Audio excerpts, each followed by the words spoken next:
Hello everyone. This is your friend from Naruto Audio Fanfics, and we are back once again with a brand new fanfic. Which is what if Naruto Uzumaki awakened an ancient power during the Chuunin exams, defying Orochimaru with Hinata Hyuga, Anko Mitarashi, and Kurenai Yuhi Part 2. If you enjoy this story, don't forget to hit the like button, thumbs up, and subscribe to the channel for more amazing Naruto fanfics like this. So without wasting any more time, let's start today's fanfic. My birth and my upbringing back in my village of sand was not something one would call either happy or normal. To make sure I would be born as the ultimate sand shinobi to ever be born from the land of wind, my father, the fourth Kazekage, used his ninjutsu on me, infusing my still unborn form with the power of a sand demon spirit. In doing so, a life was lost with my birth, my mother's life. I was literally born as a monster in human form. Naruto looked on with shock at that as he realized that there was something in Gaara's tone that told him that this was the truth, and it resonated with him, because it was the same as his own life. Shikamaru was also shocked, and Gaara carried on. The name of that demon that melded with me was Shukaku, the living reincarnation of a former sand priest who died and became evil and was sealed in an old tea kettle. Shikamaru recovered and spoke. A demon-based jutsu, but to use it on a baby, before it was ever born. That is one creepy thought. Your father must love you well enough to give you that power. Can it be true? Can he really have a demon inside him, like I do? Gaara never showed emotion, but Naruto could tell that there was one emotion in Gaara: hatred. Love. You speak of love. Don't think I can be measured in your standards. It's not love I feel for my family, neither is it respect or any of those feelings you people have. The only emotional ties I have for them is hate. I hate my family. I hate them all to my very core. The only thing I ever wanted was to wrap either my hands or the sand in my gourd around their necks and kill them slowly.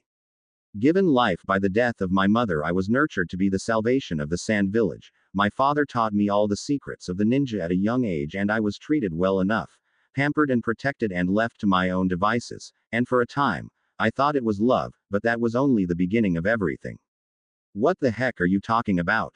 What kind of trick are trying to pull this time, Gaara? When the 6 years passed, when I was 6 years old, my father tried to have me destroyed far more than I care to remember. The way Gaara smiled and looked quite insane made Shikamaru and Naruto look in shock. Both, however, were not backing away. You just said your father pampered and protected you. Was that some sort of lie? It was no lie. Those who get to be strong get to be feared, and I was feared by everyone in the village. The same jutsu that was used to infuse Shukaku in me had imbalanced my mind in some way. Even the most foolish of my village realized that I was emotionally unstable. My father, the Kazekage, created me as his ultimate weapon in battle, but even he saw that I was too dangerous and I became a threat to the very village I was meant to protect and save from disarray.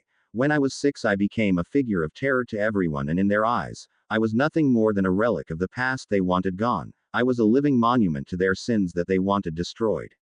And that meant I had failed the purpose for which I was given life utterly. So I asked myself, what was left for me to exist in this wretched world? What was the point of living now? For living and having no goal is the same as being a dead corpse. But then I realized that everything has a purpose and a goal to stay alive in this world. What is this lunatic freak talking about? Naruto remained silent and thought to himself. I know what he means. I know what he feels, because I was like him too. Him and I are no different from one another. We are both demon containers. Then I found the answer. My reason to stay alive was in the killing of all those who are my targets. Since it was my mother's death that gave me life, then it is in the death of ours that gave me purpose. I lived in fear of those sent to kill me, but now I do not fear death, and I have killed many would-be assassins sent by my father in the years. I learned that I truly lived when I fought and lived only for myself, and I loved myself. I have no need for others, and also long as there are those alive for me to kill, then I will find some peace and happiness in this overcrowded, wide and wretched world. I will live here for all eternity. This guy has lost his mind. He's not human at all, but a freakish monster.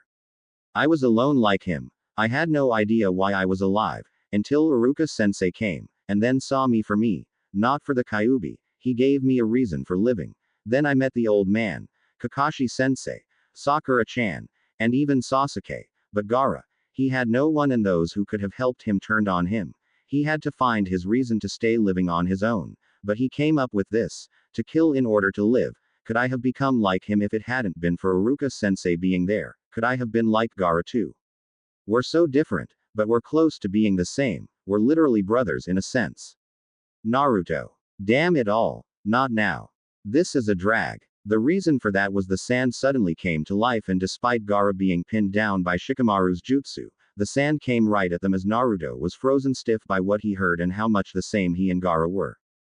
Gaara was about to attack, but it was then that Guy arrived on the scene, and so did Fenrix, and Fenrix had a blade of pure fire aimed at Gaara's throat, and with one pull, the Dragon Ascendant could have easily sliced Gaara's head off. I suggest you lay off with your antics, Gaara of the Sand. Harm anyone here, including my charge, I will slice your head clean off. Gaara looked at Fenrix, but even though he was emotionless, he mentally took a step back as he saw the dragon-like eyes that stared back at him. Gaara left as pain hit him as Guy told them to wait for the finals, and he turned to speak to them. All the same, I am going to kill you, I will kill you all. As Naruto left with Fenrix and headed back to the fortress home of his, the senior dragon ascendant spoke to his student. I heard everything, but before you get any ideas, I think that you already have people who care for you. Sakura, Iruka, and Kakashi, Master Valen, the Hokage, and maybe even Sasuke. They are the people who gave you the chance to walk away from your personal hell. Gaara didn't have that, and look at him. Those people are important to you, Naruto, am I right? Yes, they are. So you must fight for them. For their sake, not for yourself. Remember the things you've learned, and remember what Haku said to you. Naruto remembered quickly what Haku said about how people gain true strength by fighting for others, and that steeled him to train even harder. If ever he would face Gaara, he would not hesitate to fight him with all he got at this moment and time. Elsewhere. Where have you been, Gaara? We've been looking for you. Kankuro asked his youngest brother when he showed up, just as they were getting a very bad feeling about what was going to happen if he was out of sight, but he was back and seemed to be no worse for wear. None of your business. Kankuro sighed and kept his cool, knowing that no matter how angry he would get, he was no match for Gaara. Tamari sighed as she looked at both her brothers and wondered how it had come to this. They were here not to truly win the Chuunin exams, but to help the Sound defeat and crush Konoha, the village that they were allied with, and so many died for this peace. The situation was so wrong to her, but there was reasons as well. The feudal lord of Wind Country ordered military cutbacks, forcing her village to downsize their forces and lose a lot of missions that could truly help them in many ways, and matters that should be in the hands of her village were handed to the people in Konoha, and that made them weaker in power and influence. That was the reason why Gaara was born as well. They had to go for quality shinobi instead of quantity. But now they were going back into war, under the order of her father, and the outcome. Tamari sighed as she looked out the window. Things were going to be very bad news now. Days later, the village of Konoha was currently getting ready for the coming second half of the Chuunin exams. And it seemed that things were well on their way to getting very loud and entertaining at the moment. However, there were some new things that were being discussed in hushed tones by the villagers, namely concerning a certain blonde genin who had just discovered his own Kekai Genkai. Many of the villagers were making rude comments and saying that stuff was just garbage and there was no way a guy like Naruto would have a Kekai Genkai. The villagers, however, were getting rather curious on how the soon-to-come matches would turn out. Many talked about the coming match between Sasuke Uchiha and Gaara of the Sand. To them, that was the kind of fight they were looking forward to. Not the fight of the blonde genin, and many of those who were against Naruto thought that he would be beaten down. They had no idea how wrong they were. Naruto was busy training long and hard deep within his underground fortress-like residence, as he was being taught by not just Fenrix, but by Jiraiya as well. The meeting between the Sannin and the blonde ninja did not go well at first, but they were getting along well enough as Jiraiya and Fenrix had a respect for one another. And much to Naruto's shock and surprise, his mentor Fenrix, like Kakashi, was fan of the Ika novels. All throughout his training, he was unaware that while his blood had finally adapted to the powers, his body had not. Fenrix knew this and trained Naruto hard, as he knew that Naruto's growth spurt was already taking effect as he was growing taller and stronger than before, as his body was being magically adjusted to suit his powers. The changes included a loss of all baby fat and replaced with lean but rock-hard muscle, increase in height, and also his face began to change into that of a more mature and handsome person. Jiraiya noted that, and Naruto could have sworn that the pervy sage said something that sounded like he was going to be as handsome as his old man. He, however, was so focused on his training that he did not notice, and he was enjoying the training as he slowly but surely began to adapt to using not just wind, but fire, water, lightning, and earth. He knew that he was to give his all at the moment, and he couldn't wait to see what other lessons Jiraiya might give him. The pervy sage tested Naruto's use of the Kage Bushin and also his genjutsu, ninjutsu, and taijutsu skills, and despite his thoughts on the Sannin being a perverted old man, he was happy with the training. Jiraiya himself was interested in giving Naruto the contract of frog summoning, but waited for a better time to train him as his new Kekkei Genkai had to develop first. At the end of the month, he would teach Naruto just how to summon toads, and he was looking forward to the results of this meeting between Gamabunta and Naruto. It was during his training that Naruto wished he could use the ultimate move of elemental manipulation. However, during an exercise with his Kage Bushin, the blonde had an idea on a new jutsu that he could incorporate into battle. The day of the semi-finals of the Chuunin exams. As the crowds gathered and were now filling the area where the coming Chuunin exams were going to start, Naruto left the compound of his home and was wearing a cloak with his new clan symbol, the 5 elements in dragon form surrounding the symbol of Konoha.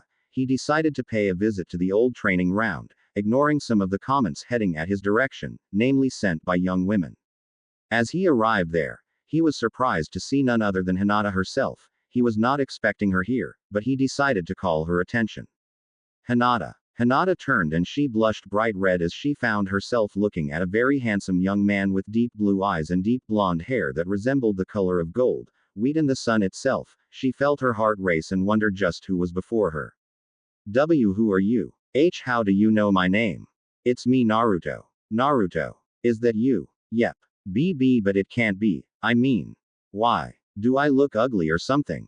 No. But you look so handsome, I thought you. Hinata blushed to the point that her face was bright red as she realized just what she had just said, but she could not help herself as Naruto looked so handsome that she felt like he was a god in human form at this moment and time. Hey, thanks. I don't look at a mirror all that much, but if you say so, then it's true. So, how are you feeling? Hinata managed to look at Naruto and replied. I'm feeling a lot better Naruto-kun. The doctors said I should be careful, but I'll be fine. I hope to see you in action soon. Count on it. I am going to make Neji regret ever making all those remarks towards you. Thank you. I want to say, thank you. For what, Hinata? For what you said before in the tower. I knew I would not be able to beat Neji-san. I was always shy and meek. I never had confidence before. Even if I trained hard, I was always afraid of losing, of giving my all. But you, when I looked at you, and heard what you said to me to stand up for myself, I felt so alive and so strong, to know that you were right beside me. Hinata. I felt like I could fight to the limit and I was worth something. I might have lost, but I felt that I have changed for the better, thanks to you. So I have no doubt you can win, Naruto-kun. Naruto smiled and spoke to Hinata. Thanks. You know something, Hinata? I have to tell you what I think of you. Hinata gasped as she felt her body tense up and her heart beat even faster at the moment as she waited in anticipation. What is it, Naruto-kun? What is it you want to say? Do you like me? Please. I have to know. You know, back then I always thought of you as. What? Please. Tell me what you thought of me, Naruto-kun. Please, I must not faint. I have to know. Hinata felt her heart race at the expectation of what she had long waited for Naruto to say to her. She wanted to know. That you were a weird, timid and odd girl. Hinata felt downcast and wondered if her shyness had finally caught up with her, and she wondered if this was what Naruto truly thought of her, and she felt even sadder. However, her thoughts of sadness disappeared as Naruto spoke. But now I see you as a kind, strong-hearted, brave, and talented person, and I happen to like that a lot. I like people who are like that, and seeing you fight was impressive. No matter what anyone says, you will grow up to be a great ninja someday. Don't lose faith and keep it up, Hinata. Hinata blushed bright red at the praise and her sadness vanished as she could see that Naruto meant every word to her. Thank you, Naruto-kun. Naruto smiled. No problem. See you at the finals, Hinata. As Naruto left, Hinata was still blushing as she twiddled her fingers and felt her heart race and her feelings swelled. He said it. Naruto-kun likes me. As he made his way to the building, he was able to enter despite some problems at the entrance due to the Chuunin there who guarded the doors, As soon as he proved that he was Naruto, he made his way in and was greeted by Fenrix and Jiraiya, who were eager to see this fight and show his newly created special ability. As soon as he entered the ring, he removed his cloak and was dressed in black pants, with orange stripes, and wore a simple black and orange striped shirt and vest with the same clan symbol at the back. He ignored the stares, including the one from Tamari, and focused on the soon-to-come fight. In the ring, as the two faced once another, Naruto was more than eager for the soon-to-come fight. He was going to make sure that by the end of this round, he was going to beat the holy hell out of Neji and give him the beating he deserves for looking down on people's dreams and aspirations to be better and stronger, as well as proving to others that they were going to able to make themselves into stronger and better people. The crowds were expecting this fight to be easy for Neji, and then they could actually see Gaara and Sasuke face off once Naruto was defeated. Some admired the fact that he got this far, but they felt that he was going to be easily defeated by Neji. While many of the women were surprised at how handsome Naruto was at the moment, even Sakura and Ino were impressed. Naruto was focused in the battle and was now ready to give Neji the sound beating he deserved for his words, but for the moment, he wanted to see just what Neji was capable of unleashing with the Byakugan and the gentle fist at the moment, so for now, he was going to let the people think that this fight was going to be simple. He, however, was not going to let Neji think he was going to have this fight in the bag just yet. Neji, however, was not that confident. Despite his calm stance at the moment, he was cautious in attacking Naruto directly, as Naruto's abilities were making him a deadly foe at the moment. Begin. The moment the Jonin Proctor Genma said that, Naruto quickly attacked with several kunai. One Neji caught and used that to block the incoming attacks, but Naruto was quick to attack and unleashed several fast punches, and while Neji evaded them and used his Byakugan to attack Naruto, however, Naruto was quick on the uptake and quickly moved out of the way and launched a powerful spinning kick at the side, and Neji managed to block the attack, but Naruto was not going to let him get away so easily just yet, as he quickly recovered and leapt over Neji, and as he landed he turned and launched out a swipe kick that Neji leapt over. Naruto, however, followed up with a reverse spinning back kick that hit Neji in the stomach, making the Hyuga clan member realize that while Naruto was not using his full power, even so he was not someone he could afford to take lightly. The two engaged in several hand-to-hand combat attacks, and while Neji tried to use his gentle fist, Naruto was not going to make it the least bit easy for Neji to score a direct hit at the moment. The fight proved to be a winning one, and the crowds watched as Neji and Naruto were fighting their best in the moment before them. For every kick Naruto unleashed as well as every punch, Neji was able to counter, but even then, the speed and power of Naruto's attacks were very good, as Neji had to strain his Byakugan to the limits to even things up at the moment. His attacks were getting better, but Naruto countered with quick and effective movements, using his hands and arms to block Neji's attack and also his legs to block in effect Neji's kicks. Naruto unleashed several kunai and shuriken that Neji easily evaded, and the two attacked once more, and Neji threw several kicks at Naruto, but Naruto leapt away and did a spinning backhand upside down that Neji managed to block, and he attacked with a back kick that Naruto blocked in retaliation, and when he landed, the blonde genin launched a powerful series of kicks at Neji, who blocked as best he could. Not bad. Even when not using his powers, he is more than capable of fighting. This fight is going to be a lot longer than I thought, but since he is not using that power, I can beat him with those jutsu. You might have trained long and hard, Naruto, and I respect that, but fate cannot be changed. I will win this fight because destiny is on my side. As the two separated, Neji attacked with his gentle fist and managed to hit Naruto, but Naruto countered the attack by moving backward and grabbing Neji's hand and pulling backward and landing a powerful elbow into Neji's body, which Neji blocked with his other hand. Naruto countered with a powerful rising knee attack which hit Neji in the stomach. Neji, however, countered with several palm strikes that forced Naruto back. And this was when he made his move.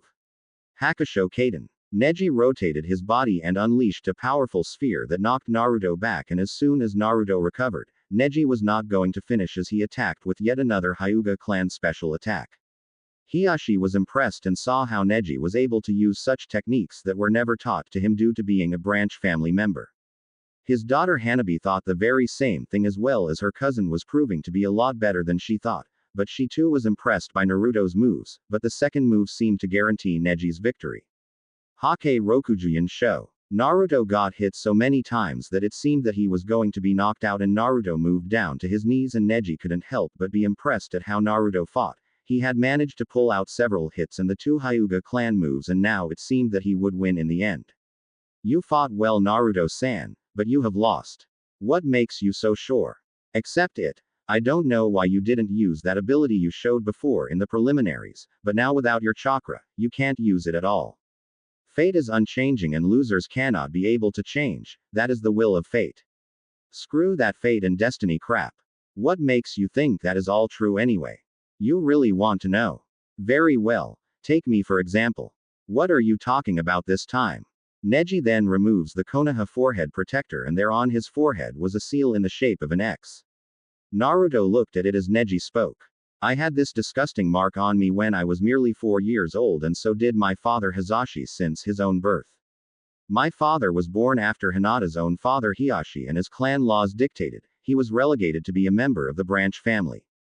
The Hyuga clan are of 2 parts, and the branch family's fate and destiny are to be the ones who would protect the main branch. I was unaware of it at first, until I saw how they treated my father and me, how we were always relegated to other tasks despite our own talents. This cursed seal was always used for those of the branch family who were always destined to be nothing more than shields for the main family. This seal was given to me by them on the day when Konoha and the Country of Lightning signed a valuable peace treaty after a war between them and an alliance. A celebration was held that day. The head ninja of the hidden village of the Cloud was Lightning Country's representative. The Hyuga were the only clan not present since it was Hinata's 3rd birthday, and the same day I was branded with this seal. Both my father and Hiashi were twins, and my father hated the main family and never respected them. On the day my uncle was training Hinata and he was able to best her, my father prepared to fight with Hinata to see how much she had grown, but Hiashi activated the seal on my father and my father suffered from it. The seal prevent members of the branch family from attacking the main by limiting their Byakugan and injuring their minds and bodies. Hiashi then told him to never defy his fate as a branch family member. That seal protected the Byakugan bloodline through death, for the seal only disappeared in death. One night, Hinata was kidnapped. And Hiashi was able to save her and kill the man responsible, and that man was the head ninja of Hidden Cloud. The Lightning Country then stated that Konoha violated the treaty and they demanded the lead of the Hyuga clan in exchange for the death of their head ninja. In time the relationship broke down and Konoha gave in to the demand of Lightning, but they didn't give Hiashi, they gave my father Hisashi instead. They gave them my father because he was the second born and was fated to die in Hiashi's place. Neji then placed back on the forehead protector and then glared at Naruto, who glared right back at him. The day my father died was the day I learned the truth of life, Naruto, and I know it to be true. The only truth is, there are those few who are predetermined to be great. I know your dreams of being Hokage, but you are not going to make it. Only those who are predestined can be Hokage. There's only true fate that binds all of us, and that's death. No one can escape that. And all because my father died as a member of the branch family of the Hyuga for the sake of the head family, as it was his destiny and fate as a branch family member. And now, your fate has been decided since you became my foe in this match. Hiashi heard everything, and he knew just what it was that Neji spoke of. In his heart Neji still cursed and hated the main family, and he knew why Neji hated them. After all, they did agree to having Hisashi killed in his place. But there was far more to that than even Neji realized. He wanted to tell him the truth, but he doubted Neji would ever listen to him. He had every reason to not listen after all. Naruto, however, was not convinced and replied, "You can tell me that, but nothing will change the fact that I will not lose to you, and there is no such thing as a fate you cannot escape. At least I have the courage to fight and defy fate. What about you, Neji? Still too much a coward to face fate." At least Hinata and Lee had the courage to face and fight for what they dream for. Unlike you, who hides behind this crappy thought of fate being inescapable. Neji was getting very angry and made that very well known. You know nothing. No matter how hard you train and no matter how hard you dream for it, you can never gain it, because all people are born with an inescapable fate and destiny. Only those chosen by fate and destiny can ever be Hokage. And you know nothing about how it feels to carry a mark like this one on me for the rest of your life. I am cursed for all eternity and nothing can change that. Naruto, however, got up and to Neji's shock summoned his chakra once more. Spare me your idle prattle and garbage, Neji. Now that we're done playing around, we can get serious. How? You think I let you get those hits for the fun of it, Neji? I just wanted to see just what you were capable of doing with both the Byakugan and the gentle fist for real. and not that I know just what you are able to do. Now is the right time to get serious. Naruto got into a combat stance and then unleashed his special ability. Dragon King Blood. Release. Wind. Neji watched as the tattoos were finally showing themselves, and the sight of Naruto being surrounded by wind made him move back, and this got the crowd right by their pants. They had thought that Naruto was done for despite the amazing fight and spirit he displayed before, but now it seemed that the blonde ninja was about to show what he was about to do. And Naruto did not disappoint as he attacked with several powerful tunnels of wind and sent those slamming hard into Neji's defense and sent the boy away. Naruto did the same and Neji evaded the attack and charged at Naruto, intent on finishing the fight quickly, but if he thought he would be able to attack Naruto up close and attack with the Hake Rokujuin show once more. He was wrong as Naruto beat him to the second. Naruto attacked at the same time but with an even greater speed, using the wind to propel him even faster to close in to attack Neji, and he struck with a simple kick. Neji blocked, but paid dearly for it as the wind appeared on Naruto's leg and sent him back with several tears on the clothes and some cuts on his skin, not enough to draw blood, but to hurt well enough. Naruto was far from done as he attacked with several blasts of wind and then moved in and launched a punch, and as Neji evaded and prepared to strike, Naruto quickly flipped over Neji and landed his own palm strikes into Neji's back and sent him to the ground. Neji turned and coughed a bit as he felt pain on his body at the moment and spoke to Naruto. "You were baiting me the whole time." Naruto nodded and then spoke with confidence. "Oh yes, I don't have to attack at long range all the time. As you have found out, my abilities also work well in close combat. Besides Neji, what makes you think wind is the only element I can throw at you?" "What? Lightning?" Neji could only watch as the tattoos on Naruto's body transformed and resembled spheres of lighting and lightning bolts, and Naruto's body was suddenly releasing lightning bolts all over himself. Naruto then raised his arm, and then to the shock of the people above, black lightning clouds appeared in the sky, and then a massive current of pure, raw elemental lightning in lightning bolt form lanced down with a massive boom and landed on Naruto, without even harming him, and then with a pointing of two fingers, Naruto unleashed the bolt of lightning right at Neji.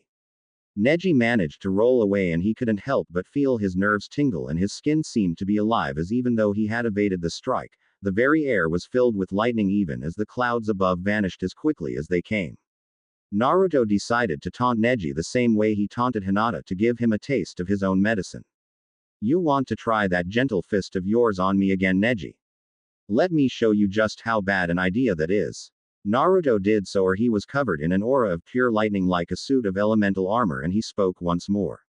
"If even one finger of yours touches me, I can hit you with enough lightning to either stun you or cook you alive. How do you plan on beating me? How can you do that? This is my Kekai Genkai Neji. I can manipulate all 5 elements with equal skill, and apart from increased physical abilities, I have the ability to be nearly impossible to harm with blades, as you already know. But to drive this home, I am also given a higher resilience to injury and to paralysis and even illusion techniques. It means I am immune to genjutsu and even to a degree, your vaunted gentle fist. And you know why. Despite how effective it is, you're going to need greater physical strength to use it on me, and you don't have it.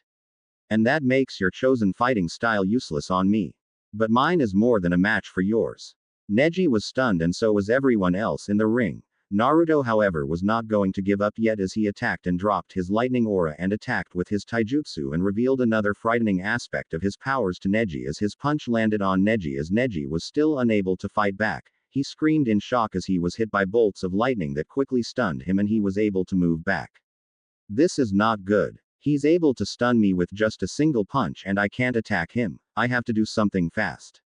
Neji took out a kunai to give him some defense, but Naruto was quick to disable that idea as he focused his lightning into his right hand, and to Neji's surprise and that of everyone else, the lightning solidified into a sword of pure lightning, and with one strike, Naruto cut the kunai quite easily. However, the technique seemed to be imperfect as the lightning quickly dispersed as Naruto landed on the ground from his leap.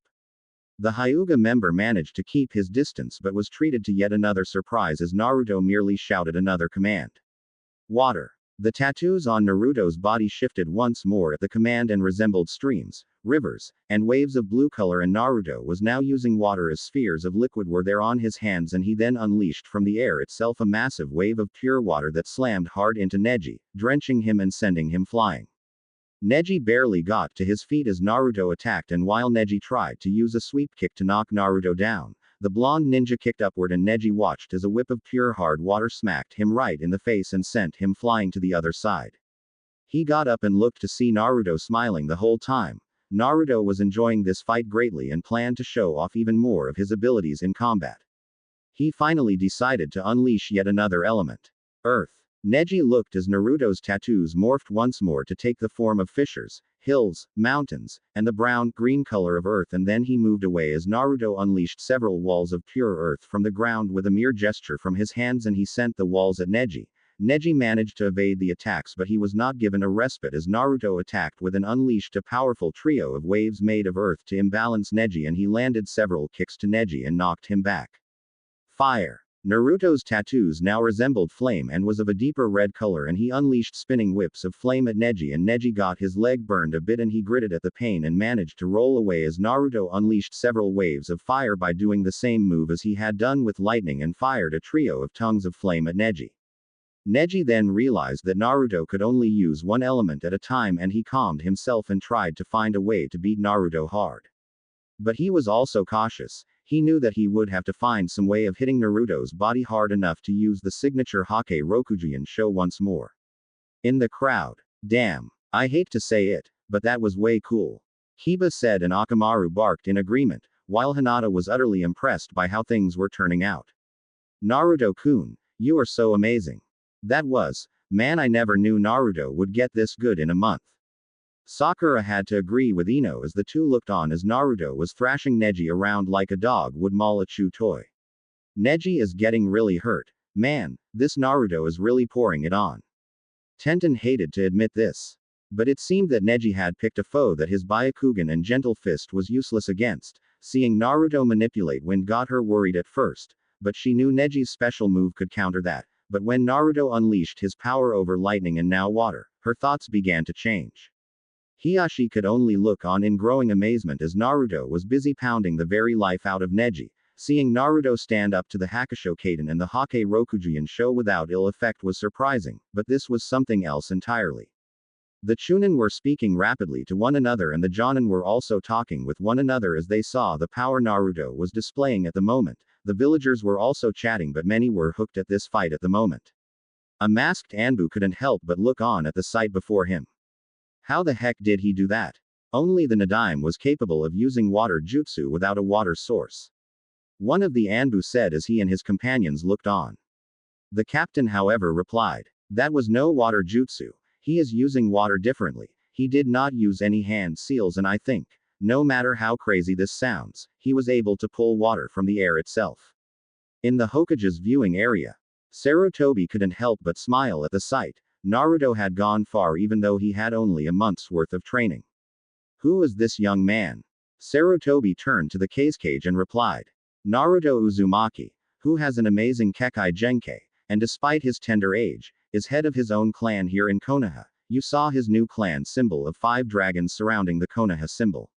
He is relatively new in his powers, but he is growing. I have a feeling that he might even surpass all the noble families and their own Kekai Genkai. I see. Naruto-kun, where did you get this power? You did not have this when you were in the forest, and it is certainly not the Kyuubi's power. You are interesting. Naruto smiled as he finally revealed his special ace in the hole. He had been training in secret with this jutsu ever since he had discovered that the Kage Bushin he would normally make could also carry his powers, and that meant that they could use his ability to change the elements that they were able to wield. He had thought it over and wondered if it could work. He had presented the idea to Fenrix, and the senior dragon ascendant had to admit the move was very ingenious. And even the pervy sage Jiraiya was impressed by the move and said that what he had planned was taking the use of Kage Bushin to a whole new level. It had been a very hard run to master the style and how to properly use attacks that could work well in conjunction with what he had in mind. It had taken him weeks to master some basic maneuvers. Here's my special trick. And this is what I have been training in when I use my Kekai Genkai. I hope you're ready for this. Kage Bushin no Jutsu. Naruto created several clones, and there were now, since there were 5 opponents before Neji in the ring, Neji wanted to know just what Naruto was up to at the moment, and he decided to speak. Kage Bushin. Despite that being a Jonin technique, that jutsu is no Kekai Genkai. Naruto was smirking however. He had been training with this for some time now and now was the time for him to keep his promise.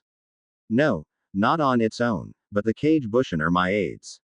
I have yet to fully master the ability to manipulate the elements to the point I can use all 5 together, but with the Kage Bushin, I came up with the next best thing. Dragon King Blood. Release. Fire. One by one, each of the Kage Bushin spoke the same phrase, but instead of the same element that Naruto spoke, they spoke the other 4 elements.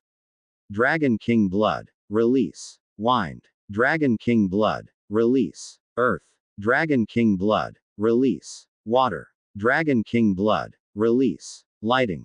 The 4 other Kage Bushin were quick to be covered with the tattoos, but the 4 were armed with different tattoos, and to the amazement of everyone in the ring and in the Hokage box, Naruto was now carrying a full burning flame in both hands and feet, while the other Kage Bushin were wielding either vortexes of wind, orbs of crackling lightning, flowing springs of water, and chunks of earth floating about. The gasps and comments on what they were seeing at the moment filled the whole ring as the people of Konoha, the dignitaries, ninjas, and the feudal lords. What they were seeing was utterly unheard of at the moment. Naruto and the other Kage Bushin grinned as they all looked at Neji, who was looking the assembled force, and he was stunned at that moment, and the blonde genin replied with a very satisfied smile as he got into position. And the Kage Bushin did the same, and as soon as the position was set, it resembled the elemental chakra table usually seen in the academy. Naruto, who was currently using fire elemental manipulation, was in the lead, followed by the Kage Bushin using wind elemental manipulation, then by the Kage Bushin using lightning elemental manipulation, who was then followed by the Kage Bushin using earth elemental manipulation, and lastly by the Kage Bushin using water elemental manipulation. Like what you see, this is my personally created elemental Kage Bushin formation jutsu. This is my personal jutsu and only I can do it. I said I was going to beat you, and now I intend to do just that. The 5 attacked Neji, and Neji was quickly on the defensive and tried to fire a number of shuriken, but the Kage Bushin who controlled earth quickly raised his hands, and out of nowhere came a massive wall of earth that blocked the shuriken, and Neji looked up as the Kage Bushin using wind came from the wall of hardened earth and attacked him with a powerful pair of wind in spheres that forced him to move away, but Neji had no time to respond when the earth wall suddenly surged forward like water and the pillar slammed right into him.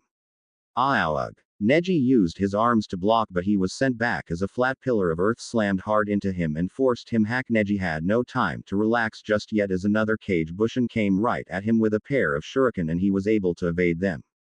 But before he could make an attack, this one revealed that it was the one who controlled water, and he merely moved his hands and began unleashing whips of pure hard water, and Neji tried to block, but the Kage Bushin was able to soften the water and it splashed into Neji. It was actually a trick, and Neji got hit hard by the other water tendril, which was hard and hit like a whip and sent him reeling. He barely had enough time before Naruto, who still wielded fire, was joined by the Kage Bushin who was controlling wind, and the two then forced their hands forward and unleashed a combined blast of fire and wind, and Neji quickly realized that he was facing serious danger as there was no way he could withstand a combined attack from both fire and wind as the massive vortex of fire and wind hit the area before him. The Hyuga branch member barely had time to breathe as he barely avoided a massive blast of pure lightning from his side as the lighting-wielding Kage Bushin unleashed powerful arcs of lighting from his arm at that moment. Even so, Neji did not get away scot-free. Before he could fully escape, the Kage Bushin leapt forward and in a spinning flip brought down a spinning back heel kick that was covered in pure lighting, and Neji got hit hard on the side of his body and sent flying back. Neji gasped as he was covered in crippling lightning that stunned him considerably, but was not going to get a break as he was suddenly hit from the back and sent flying into the air as the earth Kage Bushin fired a pillar of solid earth from below Neji and sent him flying upward, and then the Hyuga was unable to counter as Naruto came in with his fists and feet covered in flames and unleashed a powerful barrage of punches and kicks that hit Neji hard and following uppercut and sent the Hyuga flying once more. The water-wielding Kage Bushin came into play as he leapt upward and unleashed a massive wave of water that turned into a massive hand which grabbed Neji and swung him around the ring and then released him and sent Neji sliding on the earth, and when he stopped, he coughed out some blood and he looked to see Naruto and all 4 of his element-wielding Kage Bushin moving in formation, and he couldn't help but try to get to his feet. Naruto growled and spoke to Neji. So, had enough. Neji was not going to give up as he got back to his feet. He was not going to give up at all at the moment. However, Naruto was not the kind to let things go easily, and he decided to take it up a notch, and he nodded to all his Kage Bushin and then to Neji and everyone else's surprise. The earth-wielding Kage Bushin became fire. The fire-wielding Naruto now wielded water. The wind-wielding Kage Bushin became earth, and the lighting-wielding Kage Bushin became wind. This effectively made Naruto and his Kage Bushin switch places, and since Neji could not tell which was the real Naruto due to the Kage Bushin having the same chakra and making his ability to see even harder where was the real Naruto at the moment. Naruto, however, was not giving up yet as he shouted another command. Kage Bushin no Jutsu. Yet another group of Kage Bushin came on the scene. This time there were 10 of them, and sure enough, newly summoned Kage Bushin shouted the same Dragon King blood release command, and they were quickly covered by the tattoos and using different elements. Neji now found himself surrounded by a much larger number of Kage Bushin at the moment, and all of them were wielding a different element and were ready and eager for a fight. The Hyuga couldn't help but see himself surrounded by those Kage Bushin who were wielding fire, wind, water, earth and lightning. He didn't know what to do at this point and time, and before he could do anything, all of them charged at him and he got ready to defend himself, but before he could do so, 3 Kage Bushin wielding earth hit him with several earth-based attacks. The first included a flying wall of earth, the second several large chunks of earth powerful enough to crush bones and pulp flesh, and the other one was a number of earth tendrils.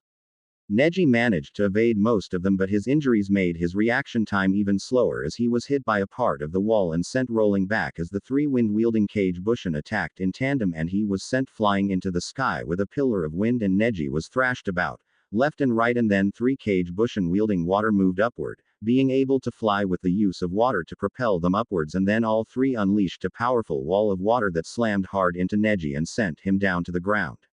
Neji tried to get up as he was soaked in water, and as he did so, he looked up and got a full blow to the face with a lighting-covered uppercut and was only able to scream in pain as his body was stunned by the attack, and he saw 2 of the same lighting-wielding Kage Bushin making their move. One leapt over the shoulders of the one that gave him the uppercut and kicked him solidly in the chest and sent him flying back. And the third did the same and followed him in mid-flight and flipped in flight to deliver a powerful reverse heel kick covered in lightning that sent him crashing down to the ground once more. The crowd could only watch in shock while the other Jonin were very much surprised. Incredible. To be able to use all 5 elements without hand seals, not mention being able to shrug off that many injuries and hit with even greater force, speed, stamina, and recovery. I guess my father was not kidding when he said that Naruto's Kekkei Genkai was unique. Asuma said as he took a fresh cigarette and looked at the sight of Neji being beaten so easily at the moment. When the fight had started, it turned from a supposed one-sided battle into a powerful free-for-all fight that was impressive to the core as Naruto fought with a skill that was against the image of him being the class clown. As the fight grew more intense, it seemed that Neji had the chance when he used the special attack of the Hyuga main branch family. But Naruto not only survived it but shrugged off the effects without any damage and then used his Kekkei Genkai, and this was the result. I agree. This is certainly not the Naruto many of us knew back in the day. Kurenai replied as she gazed at the situation before her. Hinata would no doubt have been impressed as well in her mind as she looked at Naruto, who was standing defiant, surrounded by his Kage Bushin who wielded the elements easily and were more than capable in inflicting massive damage and attacks on Neji at the moment.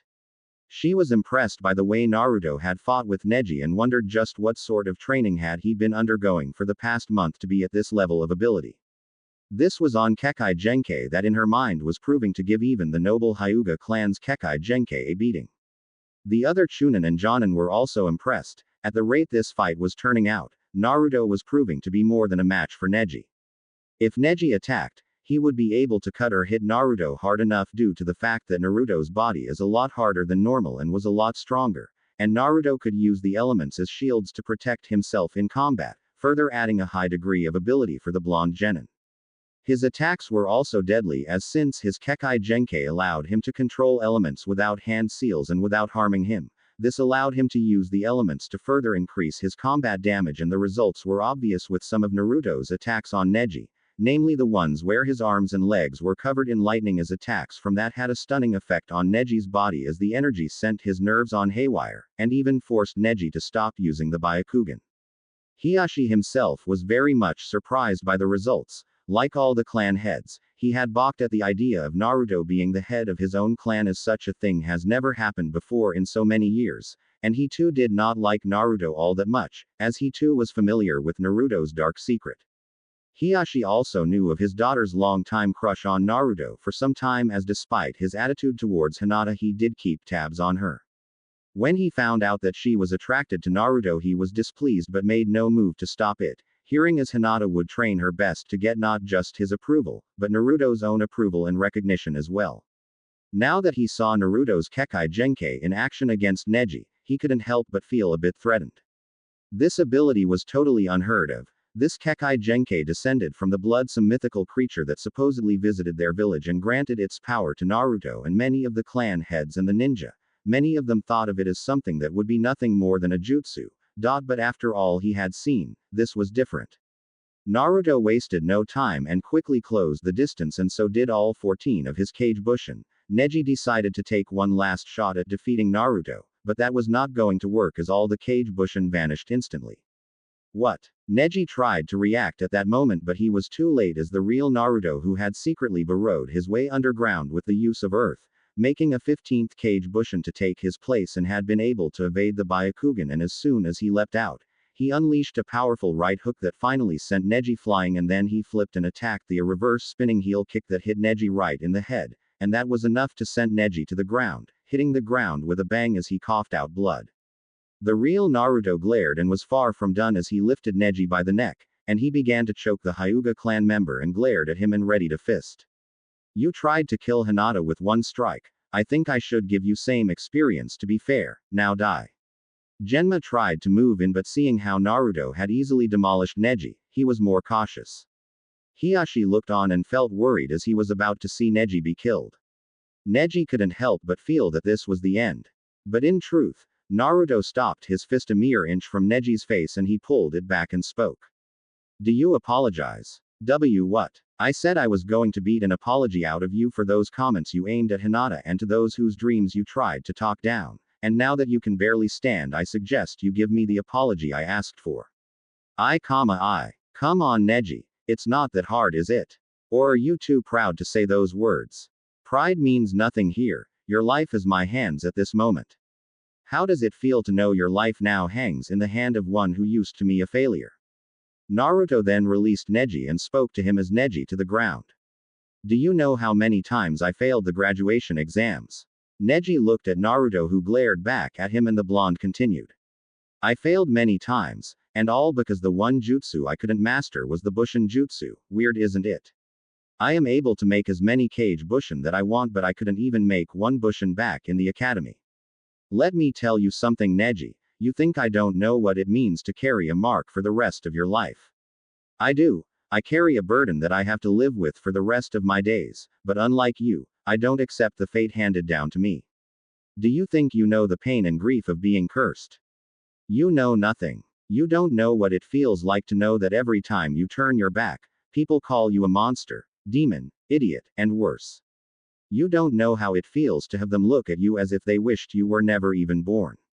You have no idea how lonely, isolating, and depressing it feels to know that every day you have to go back home and be alone for the rest of your life. I had to live like that for 12 long years. You didn't have to. You're a Hyuga, one of the noble family, even if you are one of the branch family. Everyone only has to hear your name and they look at you with respect and admiration. You were born with that talent and ability. You didn't have to claw and fight your way out of the dirt, be where you are. You didn't have to try and fight to prove you are more than everyone thinks you to be. Not like me, or Lee, or even Hinata, even if she is a Hyuga like you. The villagers were silent. Even the ones would have spoken against Naruto were rendered dumb. They had thought this battle would have been simply a defeat for Naruto and would be quick, as they were eager to see Sasuke Uchiha in combat, but the titanic battle they had witnessed had changed their minds. They had thought that Naruto was going to be easily beaten by Neji, despite his supposed Kekkei Genkai, which they laughed at and called it nothing but a weakness before the Byakugan of the Hyuga. But now they were taking their words back, because not only did Naruto withstand and survive, but outright demolished Neji, who was last year, #1 genin. Before my Kekkei Genkai awakened, I had few friends, and everyone treats me like dirt, like I am useless, like I am nothing but trash to be ignored. Not this time. I have made it here to this very ring, and now I have beaten you, the one who think fate cannot be changed. An old friend gave me a message and it taught me an important lesson. Fate is something that we make for ourselves. As long as I have the will to fight, the courage to stand, and to prove that I can break free from my chains, then fate or destiny is something I forge for myself. So don't you dare preach all that crap about destiny being set to me or anyone else, because it's nothing but garbage. If one like me can be able to defy fate and destiny, stand tall and shake the very foundations of heaven itself, then what about you? Neji was silent as he saw a bird fly freely into the sky and he knew that he was defeated and spoke. I apologize. Good. Now we're even. Genma could tell that Naruto was done and spoke to the crowd. The winner is Naruto Uzumaki. To be continued. Author's notes. Well, this was done, and the reason for the delay was due to the blackout of the internet server here in my hometown. Things are getting to be very much back to normal at the moment. But this has allowed me to have time to focus on proper writing at the moment, as I have been bested by a number of situations and more that tested my patience. Not to mention the Atihan festival looming in the background has added to my concerns, as guests will be filling into my home soon enough and my family have to play host to a large number of relatives and visitors. I just hope my home does not collapse at the wait. Speaking of homes, what do you think of Naruto's brand new home? Not too shabby I have to admit that I'm no architect, so I had to design the place myself. But following the tradition of underground mansions, this went out rather well in my mind at least. I can have changes placed in soon enough though for now, that is the basic layout. I borrowed some of the fighting styles of Avatar: The Last Airbender for Naruto's new fighting style, which is elemental taijutsu. However, unlike Aang, Naruto can kill using the elements while Aang avoids killing unless his friends are harmed. In using elemental taijutsu, Naruto's taijutsu skills are even greater, as he can infuse elements into his attacks with devastating results, both in normal state and advanced. His normal punches and kicks can be amplified by the element he commands. If he uses lightning in a normal state, it can stun and disable targets, and in a perfected state, it can slice through objects with highly powerful results, as well as shock the air and allow Naruto to call lightning storms into battle. Fire can burn targets, incinerate them, and even melt through earth and melt metal if Naruto controls it properly. Wind can be used to knock people and objects back with explosive force, while perfected can slice through objects in a very fine level. Water can be used to overwhelm targets, and if perfected, can be used to freeze them solid, showing that Naruto's use of water is not the same as Haku's Kekai Genkai, and unlike water benders from Aang's world, he can pull water directly from either his own body or in the air itself, making him similar to the Nadaime of Konoha. Earth can be used for defense and even be used to form crystal armor if Naruto needs a secondary layer of protection, as well as creating tremors and fissures in the earth itself, as well as creating tendrils, pillars and walls of earth to defend and attack with. Another technique Naruto creates in the battle is his Raiken or lightning sword, but since his control is limited and not fully matured, the sword dispersed quickly. Given time, Naruto could easily master this ability to form solid weapons of not just lightning, but the other elements as well. The ultimate form of Naruto's elemental manipulation is the ability to combine all the elements into a cohesive form. However, he does not have the experience and aptitude to do that, unlike his dragon ascendant sensei Fenrix, so he uses his Kage Bushin instead, and while this does not allow him to use the elements all at the same time, this allows him tactical flexibility and mobility, as the Kage Bushin can also switch elements like he can and attack in tandem with either each other or the real Naruto. Also, he is able to summon Gamabunta, but how did that turn out? We shall see in the coming chapters. As you can see, Orochimaru was watching the whole thing, and now he has developed a keen interest in Naruto and no doubt wants to use Naruto's blood to increase his powers and still get the Sharingan, so you can bet Naruto and Sasuke are going to be in for the fight of their lives soon enough as the invasion begins. How will Gaara stand up to Naruto in the next chapter, and how will the clans of Konoha react to seeing just a portion of Naruto's powers? As Naruto walked of the ring, he was greeted by cries and shouts of congratulations and more, and he looked to see that the crowds were cheering the performance. He had proven to be more than anything they had pegged him for. There were still others who were not happy with him, but the rest were impressed. Even the Jonin and Chuunin who were there were impressed, and the other clan heads were also looking with interest at Naruto. It made him smile greatly at the results, and he felt that he was now making his way to the dream he had long held close to his heart. And when he saw the smiles of both Jiraiya and Fenrix, as well as Fenrix, nod of approval, he felt even more elated. In the area where the other contestants were, they were having mixed reactions to the battle they had witnessed and saw Neji being escorted away by Medic Nin. How the heck did he do all that? Was that really his Kekai Genkai? Who would have thought he would have that kind of power of all people?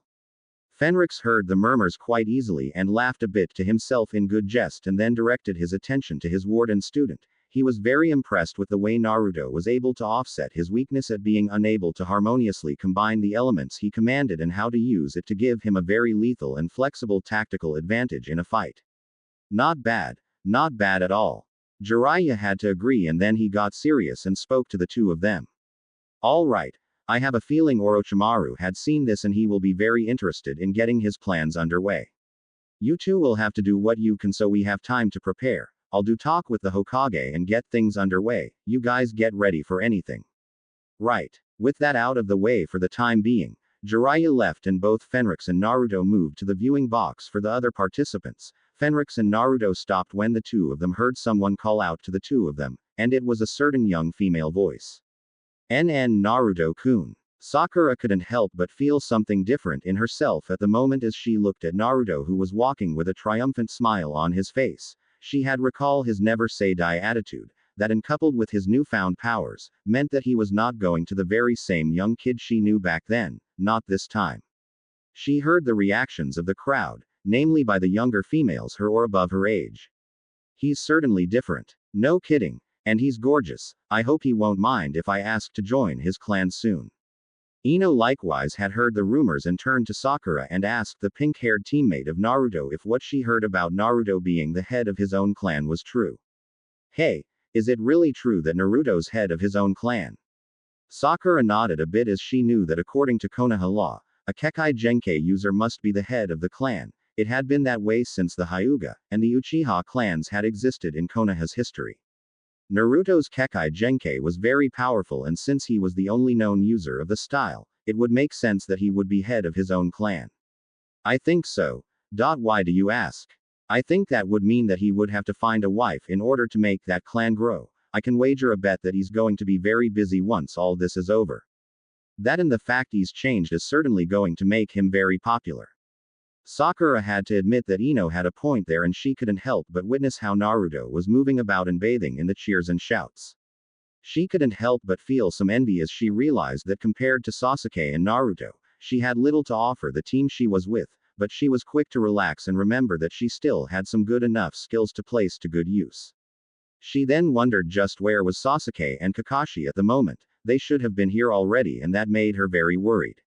In the hallway, Naruto smiled at Hinata and spoke to the shy Hyuga heiress. I see you've made it, Hinata-san. How are you feeling? I feel a bit better. But it still hurts a bit. Fenrix however sensed that Hinata's injuries were a lot worse than they were, and she needed proper medical treatment in order to be fully healed, and he had an idea. He had brewed some healing potions in his free time as he was very knowledgeable about their creation. The supplies they had in the mansion were enough to make a fair number of them. Dragon Ascendants usually used the potions to deal with some levels of injury that they couldn't withstand easily, and the potion he had would be more than adequate in healing Hinata's injuries. With that in mind, he took it out and handed it to Naruto. Naruto knew that it was, and that was due to the fact that he had been present when the potion was made, and he too had noted that Hinata didn't seem that fully healed.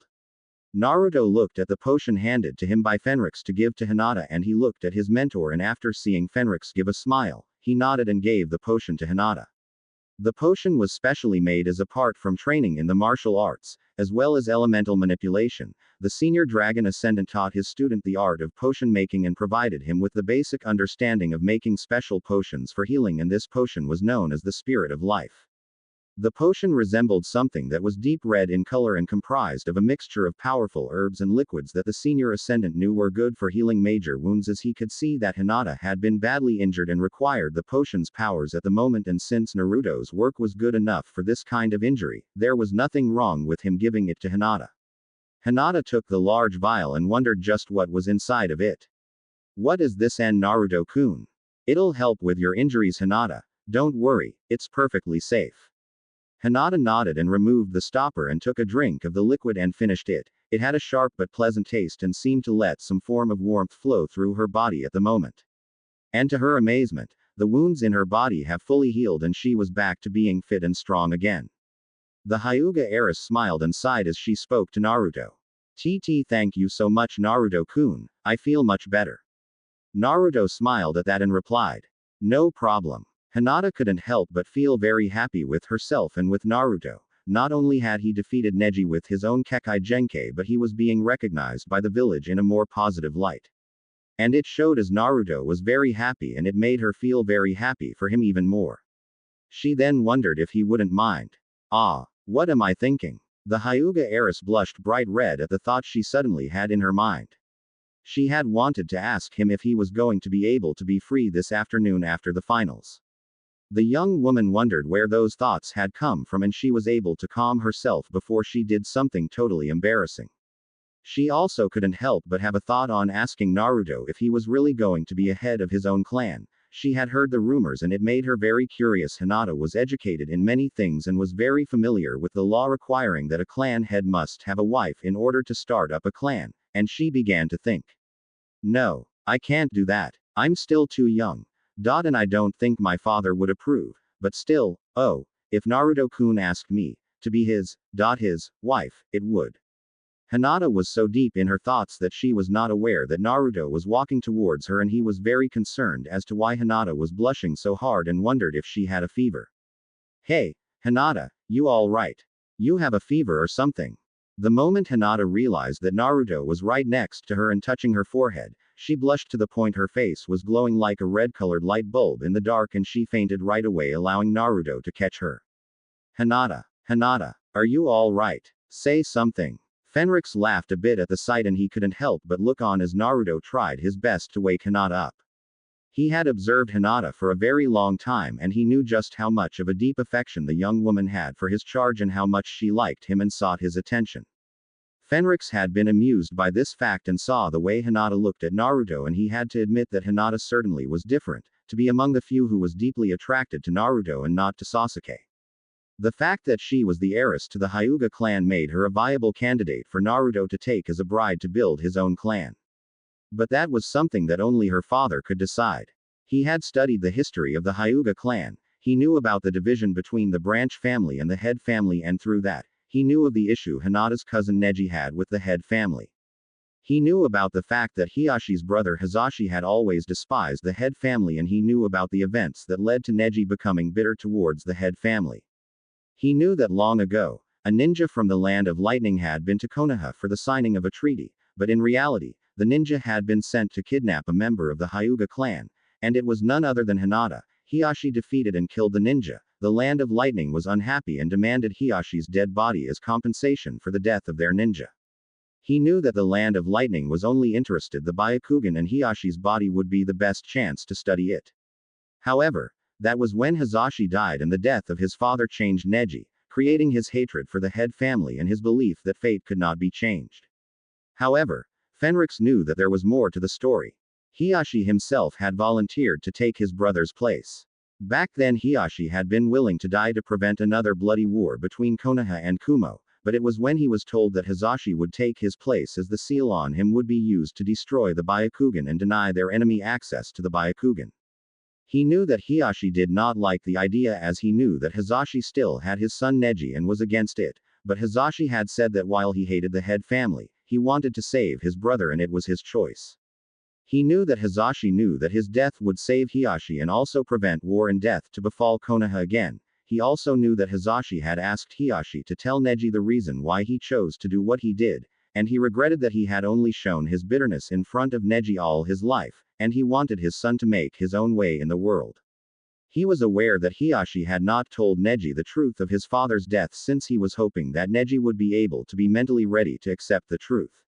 He was also aware of Hinata's desire to prove herself to not just Naruto, but herself and her father. He secretly knew that Hiyashi did not really think Hinata was weak. Far from it, Hinata had the talent and the potential to be a worthy successor to the Hyuga clan. It was Hinata's lack of confidence and weak drive to succeed that was the factor Hiyashi focused on. He couldn't blame Hiyashi for that. as he was aware that only the most capable deserved to be clan leader. It was the same for the dragon race, as only the most experienced, capable, skilled, and more were chosen to be Dragon King. He knew that there was no doubt Hiashi and Neji were deep in discussion on the truth of things, namely about the truth behind his father's death, and there was no doubt in the dragon ascendant's mind that things would be different from here on out. In the medical bay of the area. Father. Neji held the letter in his hands and was trembling as he read the last writing on the letter made by his father. He had been resting and thinking about he had been beaten and the words Naruto had said. He then turned, and it was when Hiashi came in and he spoke to him about the truth of his father's death. At first he refused to listen and said that Hiashi's words were nothing more than lies and were useless in making things better. He shouted to his uncle that he had ordered his father's death and there was nothing to change that. However, it was then that Hiashi handed the scroll to him, and when he read it, he was stunned by the words. He couldn't help but see the truth written by his father, who used his own signature handwriting, showing that the scroll was indeed made by his father. As he was finished, he looked at Hiashi and spoke. As this? Hiashi nodded. Yes, I never handed you that scroll before, because I wanted to make sure that you were ready, and now that you are. I must beg forgiveness for all that has happened. Neji was shocked by this as he saw Hiashi kneeling before him and speaking to him with utmost truthfulness. I am sorry for all you had to go through, Neji, and I pray that you can forgive me for all that has happened. Neji was feeling all the more confused, but his decision was clear and he placed aside the letter and replied. Please, uncle, stand up. I forgive you. Later. Neji looked out into the sky and wondered just what the future held for him. He had always wanted to be free, and now that he knew the truth of his father's death and that he was free to make his own decisions in life. As he looked at the clouds and recalled the old saying that he had heard before. The truth shall set you free. Knowing the truth that despite the fact he chose death, his father chose that path of his own free will and was never forced into it. He could have refused, since he would have not wanted to die for the head family, but he chose to do so, and not as a member of the branch family but as Hiashi's brother. Neji thought it over and checked his injuries and decided on his course of action. I will not lose ever again. Father, I swear to you, I will not lose ever again. I will make my own destiny and I will make you proud of me. As for Hiashi, who was also deep in thought, the head of the Hyuga clan had thought of something important, something that he knew he should have done ever since he became head of the Hyuga clan, but hesitated to do. After seeing Neji's growth and his natural skill, it was about time that he went to work on mending some old mistakes. The Hyuga clan was in a rift that had to be healed, and he knew just what to do. He also thought about the future of his daughter Hinata. The rest of the matches proved to worth watching in Naruto's mind as well as that of Fenrix. Both senior and junior dragon ascendants. Naruto's month-long training with his senior ascendant teacher had taught him the value of studying a fight to know just how the battle would turn out, and the next battle he witnessed was the battle between Shikamaru and Temari, while many of the crowds were against the whole thing. Temari and Shikamaru were going at it, and the lazy but intellectually gifted genin of Konoha had said something that apparently had angered Temari as she attacked him with great strength and speed. However, Shikamaru was showing his intellect in the fight, and Fenrix approved of it while Naruto cheered Shikamaru on to see how the fight would turn out. All the while, both were being eyed by Gaara. The sand-wielding ninja had a lot to think about after witnessing Naruto's abilities in combat, and he was eager to see who among them would survive a one-on-one fight. The fight turned to Shikamaru's favor and he was about to be able to win, but he surrendered, and when that happened Naruto was not happy, and neither was Ino, who had been cheering him on before. Fenrix, however, had seen that Shikamaru's decision to forfeit was the right one. The boy was exhausted and didn't have enough chakra to hold Temari. And he told that to Naruto as well, and Naruto had to admit that in light of the situation, Shikamaru made the right move. However, it was not long before the main fight everyone was hoping to see was about to start. A lot of them were eager to see the fight between Gaara of Suna and Sasuke of Konoha. And the sight was getting very interesting, and it annoyed Naruto a bit on what was his teammate up to. I wonder where Sasuke and Kakashi-sensei disappeared to Thin's time. They should have been back at least a day or two ago. Whatever technique Sasuke has learned must take a long time to master Naruto. That is why they take long. In fact, they should be already here. Are you sure, Fenrix-sensei? Yes. I can feel them coming already. You should be able to do that too. Naruto tried to focus and faintly smiled as he felt the arrival of Kakashi and Sasuke, and that was enough for him. Fenrix observed that and smiled a bit. Naruto was developing already his ability to sense the chakra of another person, but it was not yet at the level needed to fully sense everything and everyone's life force in the world in all its entirety. For now it seemed that the long-awaited battle with Gaara and Sasuke facing one another was about to start as the two finally arrived and Sasuke turned to see Naruto and Fenrix looking and he merely gave a slight smirk and got ready to show his own growth under Kakashi. It was then that Lee and Guy had arrived and both of them were told of the victory of Naruto's Kekkei Genkai over Neji. Lee was impressed and hoped to face Naruto's own Kekkei Genkai to see how powerful it was if it could outmatch Neji's Byakugan. The battle was starting and everyone was cheering Sasuke on, but both Naruto and Fenrix had their doubts. They both recalled the time that they had heard Gaara's words and the two knew that this fight was not going to be simple. Despite the fact that Sasuke was using the same power, technique and speed as Lee, both knew that Lee's taijutsu skills were not enough and it was then that Gaara created a massive sphere of sand that surrounded him and no amount of physical attacks from Sasuke could break through it. However, it seemed that Sasuke was not deterred and then he summoned his chakra and created a sphere and then ran down with lightning coming from it as well as a strange sound. Guy turned to Kakashi and spoke. So that's why you taught him the same techniques I taught Lee. You taught him your lighting edge. Yep. That's only possible since he is an Uchiha with the Sharingan and is like me a lighting chakra user type. Lightning edge. What's that? Both Ino and Sakura asked the two Jonin and Guy took the explanation to them as well as Choji. The lighting edge is a term for Kakashi's only original technique. It's named that way that it was able to cut through a lightning bolt during one of Kakashi's missions as a Jonin at a young age. Cut a lighting bolt. Wow. Get real. Guy continued with the words as Sasuke was still there to attack Gaara's sand shield. But its real name is Chidori. Chidori. Guy nodded and replied. That is the lightning edge's real name. It is an assassination-style attack that focuses the chakra to the arm until it can cut through anything it hits, and is very fast. It sounds like 1,000 birds chirping as well, which further adds weight to the name it has. However, it is still a ridiculous move in my mind. Kakashi snorted a bit in a friendly manner. You're the one to talk. Isn't that right, Lee? Lee didn't say much and was silent for a reason. He had once mocked Sasuke that he was not fast enough in the body to match him, but now the Uchiha was able to do so. Naruto and Fenrix, however, were not focused on the technique. Impressive as it was, they had other thoughts in their minds. It seemed like Sasuke would come out on this battle all right, but the crowd were about to get something none of them bargained for. Blood. It's my blood. The cries from Gaara frightened everyone as he sounded like he was turning insane with rage, shock, pain, and anger.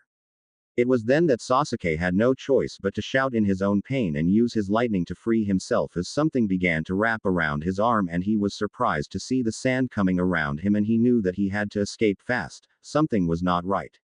It was after he escaped that a massive arm of sand came out from the hole that was in Gaara's sand sphere and tried to crush him like a grape. Everyone in the arena gasped in shock at the sight of the massive arm that came out and tried to crush Sasuke. Temari and Kankuro, however, had seen that before and knew quickly that things were about to get very ugly. The elder brother of Gaara recalled seeing that happen and he was not able to eat for a week after that, and Temari was no worse for wear either. What the heck? Kakashi was surprised greatly as well as Guy was as they looked on at the sight before them. They both knew Gaara was different, but this. Sakura and everyone in the Rookie 9 were also shocked by the sight, and in Sasuke's case, he heard a dark, bestial growl and then he saw something moving and then he saw it. A very evil-looking eye with great bloodlust, hunger, rage and more looking right at him and he felt fear hit him right in the heart and body. What is that? Fenrix sensed something terrible awakening deep in the sphere of sand. He could feel it, something dark, malevolent, and bloodthirsty. It was not a very good feeling and he could see that despite Naruto not being up to the level to sense it, felt something in the air like he did as well. This was not a good thing. Something's wrong, sensei. There's something in the air. It's Gaara. Or rather, what is inside of him. It was then that the plan of Orochimaru took center stage. A masked Anbu who had been able to witness the powerful battles with Naruto and Neji being the first, and then this made his move and suddenly the audience began to fall asleep and in moments.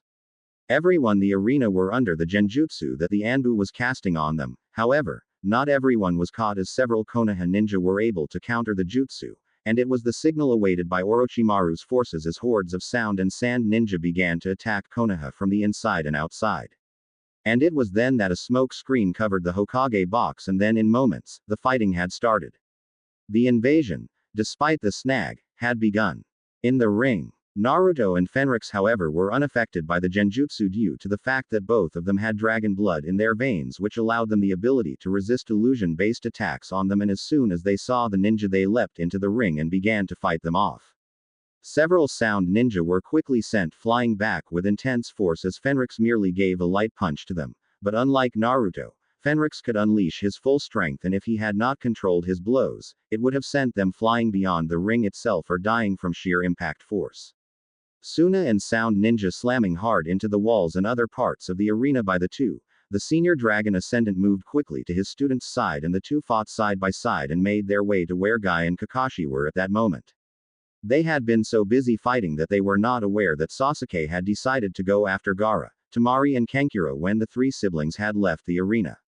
The two Jonin were more than able to take care of themselves, that much the two could see, as Guy's taijutsu was more than enough to knock about any attacking Sound and Sand ninja, while Kakashi was proving to be more than able to fight well. Naruto quickly turned and blocked an incoming attack from a Sound ninja towards Sakura, who was barely able to stop an attack directed at her unconscious friend Ino. The Sound Jonin's smile vanished as he saw that his sword was cracked when it struck Naruto at the neck, in which a stroke would decapitated a normal ninja. Naruto retaliated with a powerful kick towards the ribcage, and the sound of breaking ribs were heard and the ninja was sent flying back. Three Sand ninja attacked, but Naruto merely reacted by unleashing a powerful blast of fire coming from his mouth, surprising Guy and Kakashi as they saw that Naruto had not used any hand seals. The three ninja were burned and sent back as Naruto turned to Sakura. "You all right, Sakura-chan?" "I'm fine, but Ino's still out at the moment." "What the heck is going on here?" Kakashi replied in answer to Sakura's question. "At the moment, we're understacked by Sound and Sand. Apparently they were planning to hit us with our pants down, and one of their agents used some sort of genjutsu to put everyone else to sleep. Only a few of us were able to counter with the release jutsu."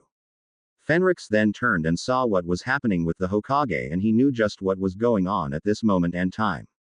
The leader of this attack, Orochimaru, he seems to be after the Hokage at the moment. There is a barrier being set up by four individuals who are also using some parts of the shield to protect themselves. The power in that barrier is considerable. Naruto looked, and through his dragon blood enhanced vision, saw the very same thing that his dragon ascendant teacher was seeing at the moment, and he growled at the sight of the man who was currently facing the Hokage.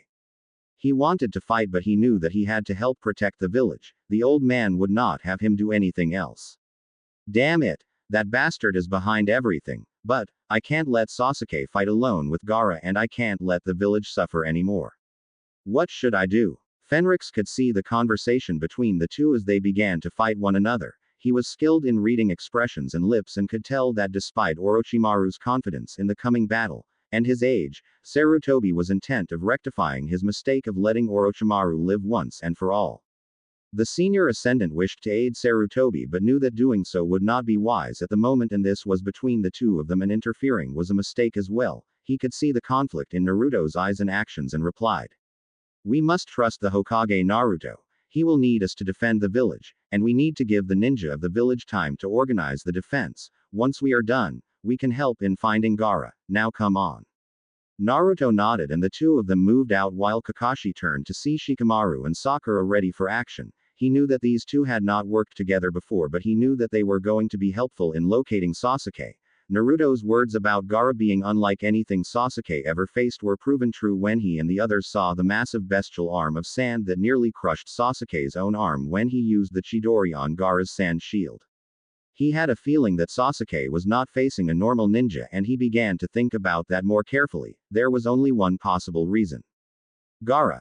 He must be carrying a tailed beast as well. "Sakura, you and Shikamaru do what you can to track down." With that, the group left, unaware that Shino and his bugs had tagged along, with the intent of finishing a scheduled fight with the certain puppet-wielding Sand Ninja. Several Sand and Sound Ninja were about to overwhelm some of the Konoha Ninja who were fighting back when they were suddenly hit by a combined blast of wind and lightning, and many of them fell dead as both Naruto and Fenrix moved in to buy the Konoha Ninja enough time to rally and counterattack.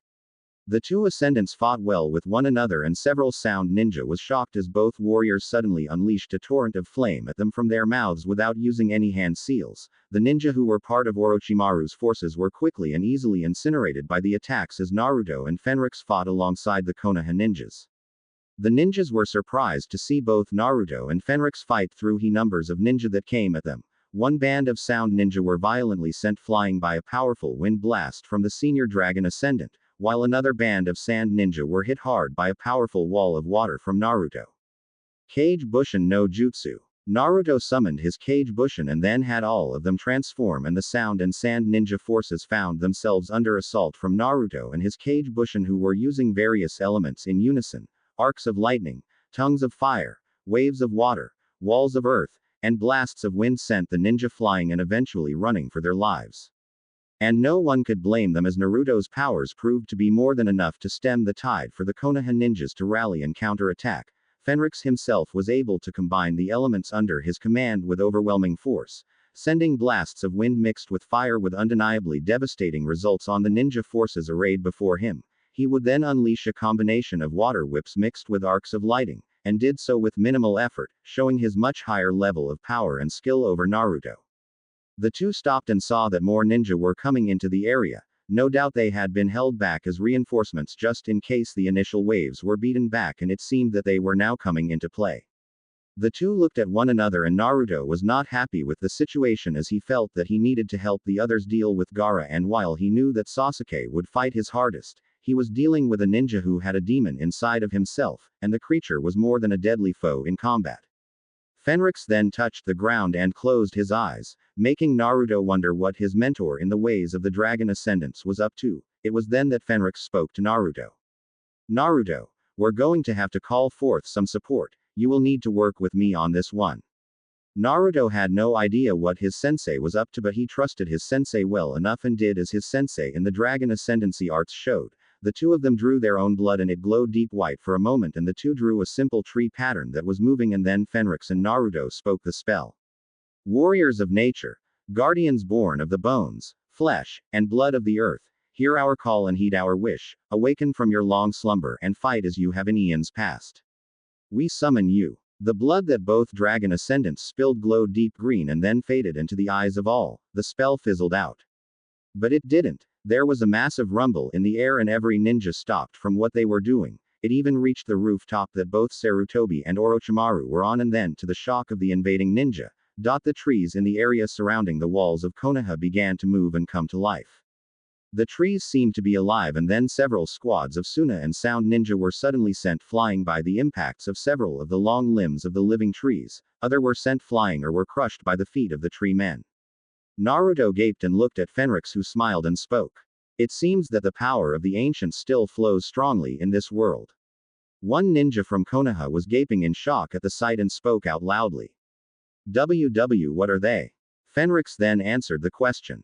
They go by many names, young man, but either tree ant or ant will do. They are living trees, guardians of the wilds and of long ancient groves. The members of the ancient dragon race who inhabited this world millennia ago helped create them to guard the wilds as well as fight under the command of mortal humans who petitioned for their aid.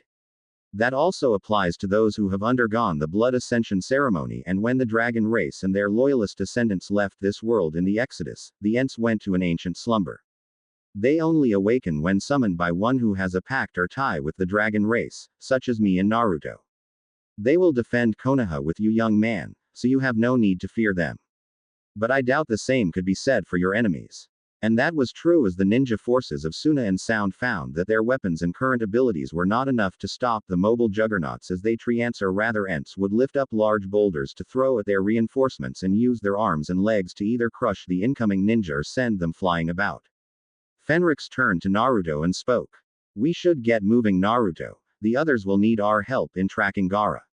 Naruto nodded and the two of them left, allowing the Konoha ninja they had left behind to gape at the two. Such power was unheard of, and it took the fact that they still had to deal with the ninja in the village that woke them up.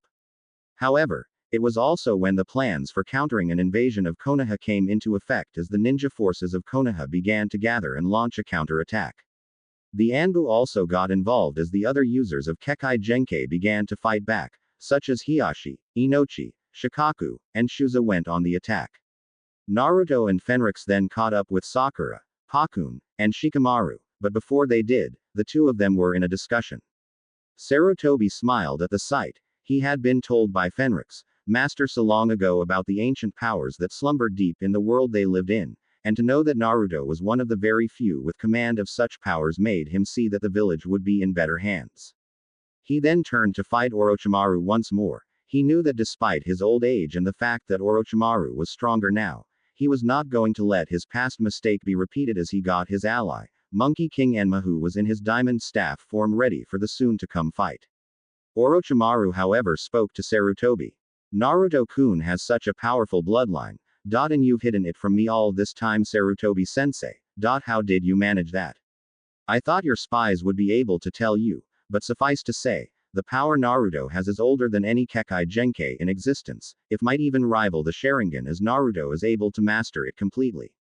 What? However, you won't be able to know everything. I will never tell you anything else than that, Orochimaru, but you can be assured that I will defeat you here and now, then I will kill you. Orochimaru glared and readied Kusanagi. Try me, old man. Sasuke tried his best, but even when he used Chidori to sever the sand arm that Gaara had, the Suna Genin was more than willing to fight and was even more determined to kill him. He would have tried to fight back, but he was almost out of chakra and he was in a very dire situation, and he was tempted to rely on the cursed seal. He recalled Kakashi's warning that he could only use the Chidori twice in one day and then he would be out of chakra. When they had been training with the technique for days before the finals of the Chuunin exams, he had been told that the limit was 2 times, if he went beyond that, he would die. He had been able to get past Tamari in combat and conserved as much of his chakra as he could, as he knew that using it up against someone who was not his true target was. After defeating Tamari he had moved on but encountered Kenkuro, who was fully rested and eager to pay Sasuke back for the stone he threw. But he was saved from losing more chakra by Shino, who had followed them in secret, using his bugs. Gaara had been taunting him and it made him very angry, and he tried to use the cursed seal to give him an advantage, any advantage. You're too weak, Sasuke Uchiha. I will kill you here and now. Gaara lashed out, and with a newly regrown arm of sand, it seemed like the end. Fire. Lance. Gaara was forced to move away at that moment as a spear of pure fire came right at him and forced him to break away from his attack on the prone and helpless Sasuke, and then he looked to see none other than Naruto and Sakura along with Fenrix and Pakun. The group was leaving behind one of their members, namely Shikamaru, when they were being pursued by a number of elite Jonin sent by Orochimaru to keep an eye on Sasuke. Shikamaru had reasoned that they had only one shot and the one who would stay behind would be both the bait and the only one who would not come back. It was a tough choice, but Shikamaru had to it, and thus the rest of them went ahead to catch up with Sasuke and Gaara as well as his siblings. Naruto glared at Gaara, who was now covered in his sand form and was somehow allowing the demon inside of him to take forefront of the fight. He had seen Sakura about to be armed when he had fired the fire lance at Gaara, forcing the sand ninja to back away. He looked at Sasuke and could tell that his teammate was very low on chakra and couldn't fight anymore, and now it was his turn to fight. Fenrix looked at the two ninja and Naruto turned to his Dragon Ascendant sensei and spoke to him seriously. Fenrix sensei. Get Sasuke, Pakun and Sakura-chan out of here. This fight is mine now. I will defeat Gaara here and now. Are you sure? Yes. I asked this of you, so let me fight him. Fenrix nodded as he recalled the time they had followed Sakura, Shikamaru and Pakun as well. Flashback. Fenrix sensei. I have a favor to ask. What is it, Naruto? I want to face Gaara alone, so please let me do this. Fenrix looked at Naruto and saw that his student meant it. The senior Dragon Ascendant had read all he could about Gaara, as well as Gaara's hidden resident. Valen had gathered much data in his travels before arriving in Konoha and had gathered enough information about the legendary Biju of this world, and he determined that they were of great power, not as powerful as the long-forgotten dragon race, but stronger nevertheless than normal beings. Fenrix had read all he could and knew the full story of the Shukaku that Naruto had mentioned when he had inquired about the incident in the hospital. The Shukaku was a powerful fighter with the control of sand, and was a potential threat to an ascendant whose power level was the same as Naruto's, but was considered very low-powered against someone like him. He knew it would be a good test for Naruto to use his powers, but with some level of risk for his student, as Naruto's powers were not yet at the level needed to be considered a full-scale ascendant. Are you sure of that? Yes, I am. Gaara tried to kill Lee in his sleep and he would have killed others in my home. I can't let that happen, even if he and I are the same and I understand him. I will stop him, even if I have to kill him. Fenrix looked at Naruto and saw that there was no going back, and he wanted to make that clear to his student. If you are dead set on this, you should know that in your current level of power, he is a potential threat, and if you make a mistake, he can injure you despite your powers, and most of all, I will not aid you in battle against him as you wish to face him alone. Do you understand me, Naruto? Naruto nodded. I do. Fenrix sighed and then nodded. Very well. When the time comes and if you truly want to do that, then I will let you face Gaara alone. I will protect your friends for you. I will not help you unless you truly need it. Just promise me to fight with everything that you have here and now. I will. End of flashback. Fenrix nodded towards Naruto and he knew that the time had come for him to keep his promise to Naruto. Let him fight Gaara on his own. He might not like it, but this was real test for Naruto to finally face a foe who could give him a good enough challenge. In a way he had to thank Gaara, as he will be the key for Naruto put all he had learned into the battlefield and not hold back. Naruto was facing a foe who was like him in a way, but unlike Naruto, he had grown to hate and despite the world and see killing as his only satisfaction. That made Gaara a deadly foe and would be the one who would truly test his students' convictions and abilities. Good luck, Naruto. Do not fail. And with that, the senior dragon ascendant quickly grabbed both Sakura and Sasuke and quickly left the scene, and this left Naruto to face Gaara alone as the sand-covered genin and demon container faced the young dragon ascendant and gave a growl at him. You are going to be my greatest enemy and I will enjoy spilling your blood. Naruto however relaxed and then summoned his Dragon King blood heritage, and soon enough the blonde genin spoke the command to trigger his power. Dragon King blood. Release. Wind. Naruto now wore the tattoos which were in the mode of wind and he had several small sphere of pure wind moving on his fists and he got ready to face Gaara, and before they fought, he spoke to the enraged sand genin and container of the Shukaku. I will never let you harm a single life from my home village, Gaara. I will stop you, even if I have to kill you. So be it. Let us see who is truly worthy of existence. You are stronger than that Sasuke kid. You are the one I want to kill. As Naruto faced Gaara and it seemed that the two were ready for a fight, Sasuke and Sakura turned. Fenrix, who was calm and focused on the fight, Sakura spoke to the senior dragon ascendant. Aren't you going to help him? I already have. He has learned enough to show me that he can fight this battle on his own. What? But you said his power was still in its infancy. He's going to be in more than he can handle. That might be true, but he made his choice to fight for your sake and that of the village and all he cares about. This is Naruto's fight and his alone. I cannot interfere. Sasuke was surprised by this and Fenrix merely replied. He must use all he has learned from me to face Gaara on his own. This is going to be the real test. Gaara is not a normal person and he is strong in his own right, and Naruto himself asked me before we arrived here to let him face Gaara on his own. I respect that and I see in his eyes that he wants to fight without my help. But you can't mean that. Sakura said as she tried to rush to help Naruto, but Fenrix however stopped her and spoke evenly. This is Naruto's fight, Sakura Haruno.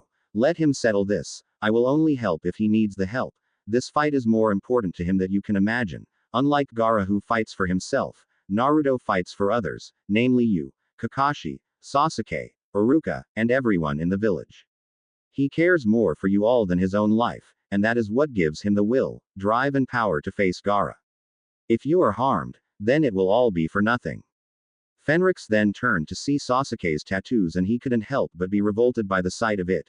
Kakashi and the Hokage told him a great deal about this Orochimaru and this cursed seal of his, which he had placed on another Jonin of Konoha named Mitarashi Anko. This cursed seal reminded him of some of the curse marks he had seen in his many years of existence, and while Naruto trusts his team, the senior dragon ascendant had his worries towards this mark, but kept his peace and focused on protecting the two from harm. He however had a feeling that sooner or later, things were going to get very ugly. In the meantime, Shikamaru sat down and gave a sigh of relief as Asuma finished up the task of dealing with the sound ninja forces. The genin had been able to hold them off, but he was finally out of chakra, and the sound ninja were about to attack him and continue their pursuit, but his sensei arrived and he was in the clear. You all right, Shikamaru? Yeah. Man, what a drag. To be continued. Author's notes. A lot shorter than the last chapter, but still, it does all right in my mind.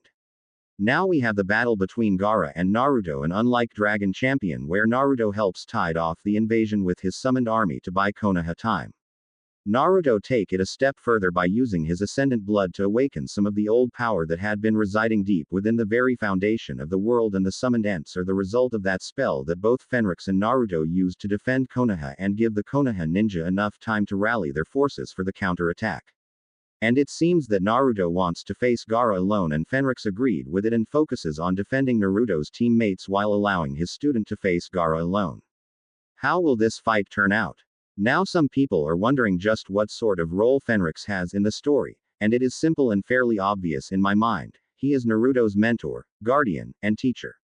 His duty is to both teach Naruto the ways of the Ascendants and protect him from threats. However, he also knows that for Naruto to grow and mature properly in terms of ability and power, the best way is for Naruto to fight on his own battles.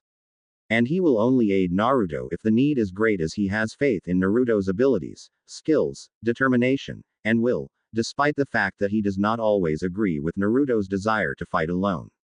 In simple terms, he is Naruto's mentor in the ways of Ascendants, not a replacement for Naruto. He merely guides Naruto in the ways of the Ascendants and allows him to learn on his own after learning the lessons needed to start him on his way.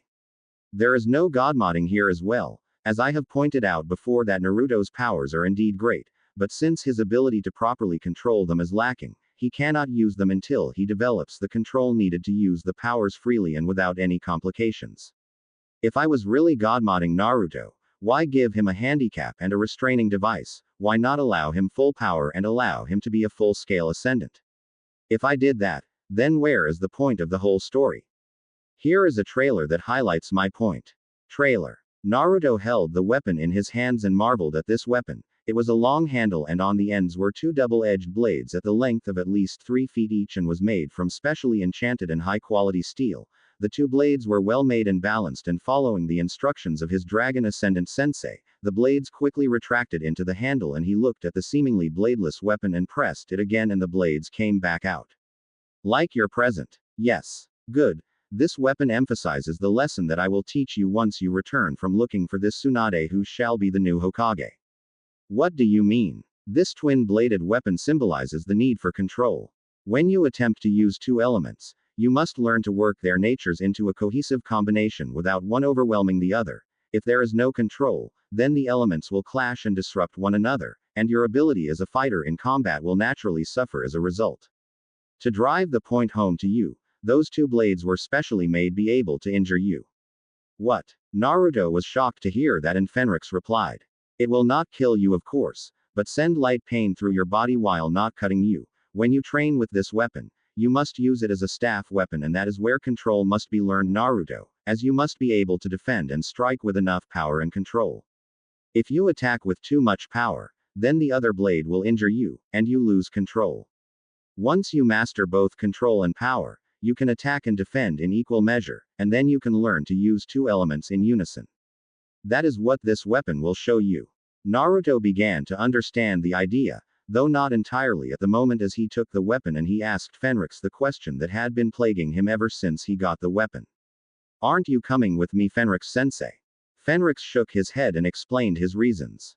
You are a clan head now, and as your advisor as well as your teacher and guardian, I have to remain here to defend your land, home and name. You have matured enough to merit going out on your own and learning on your own for a while, and Jiraiya has asked me to allow him to train you in a special jutsu that you might find useful in the near future.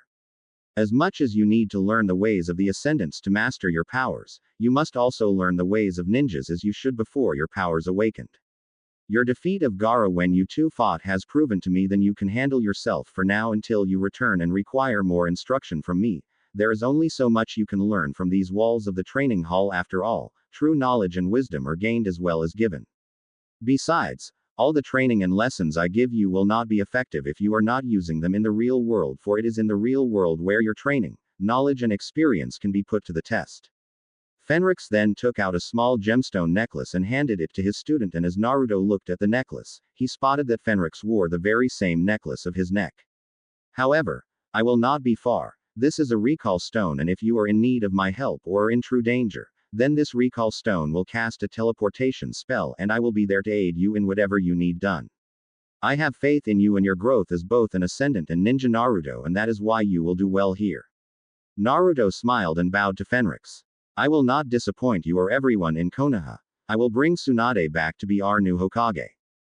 Fenrix nodded and bowed back to Naruto.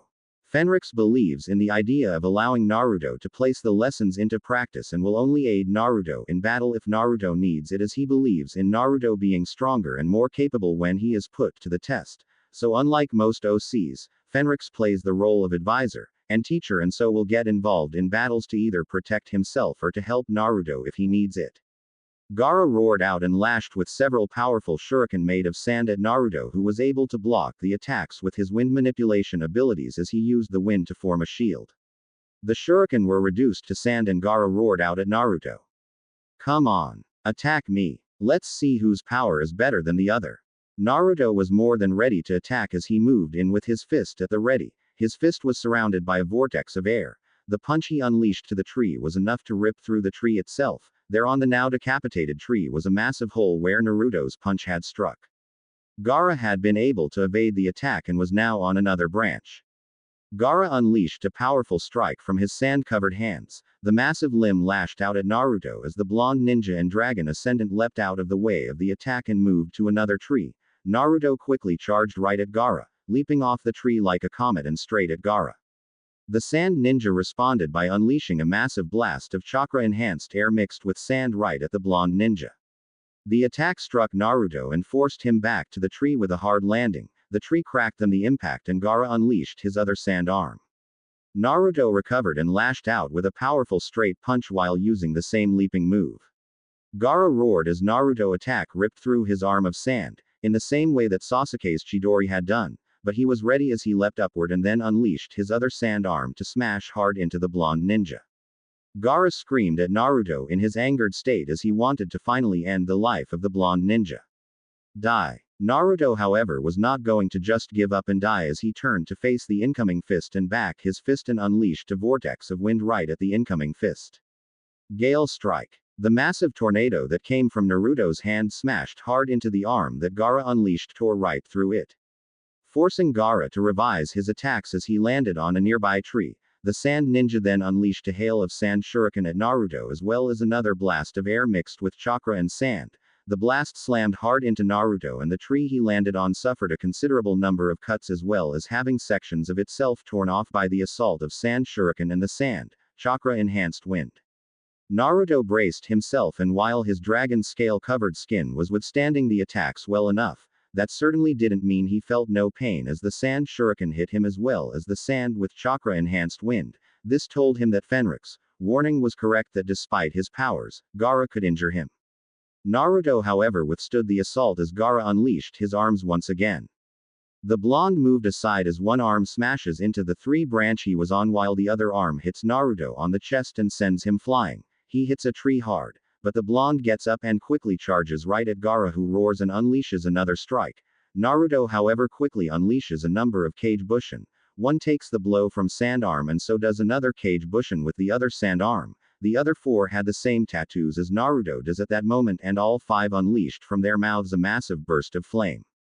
Dragon Fire. Gaara uses his sand to block the 5 bursts of pure flame, but he still roared in pain as the heat from the attacks was much stronger than the techniques used by Sasuke.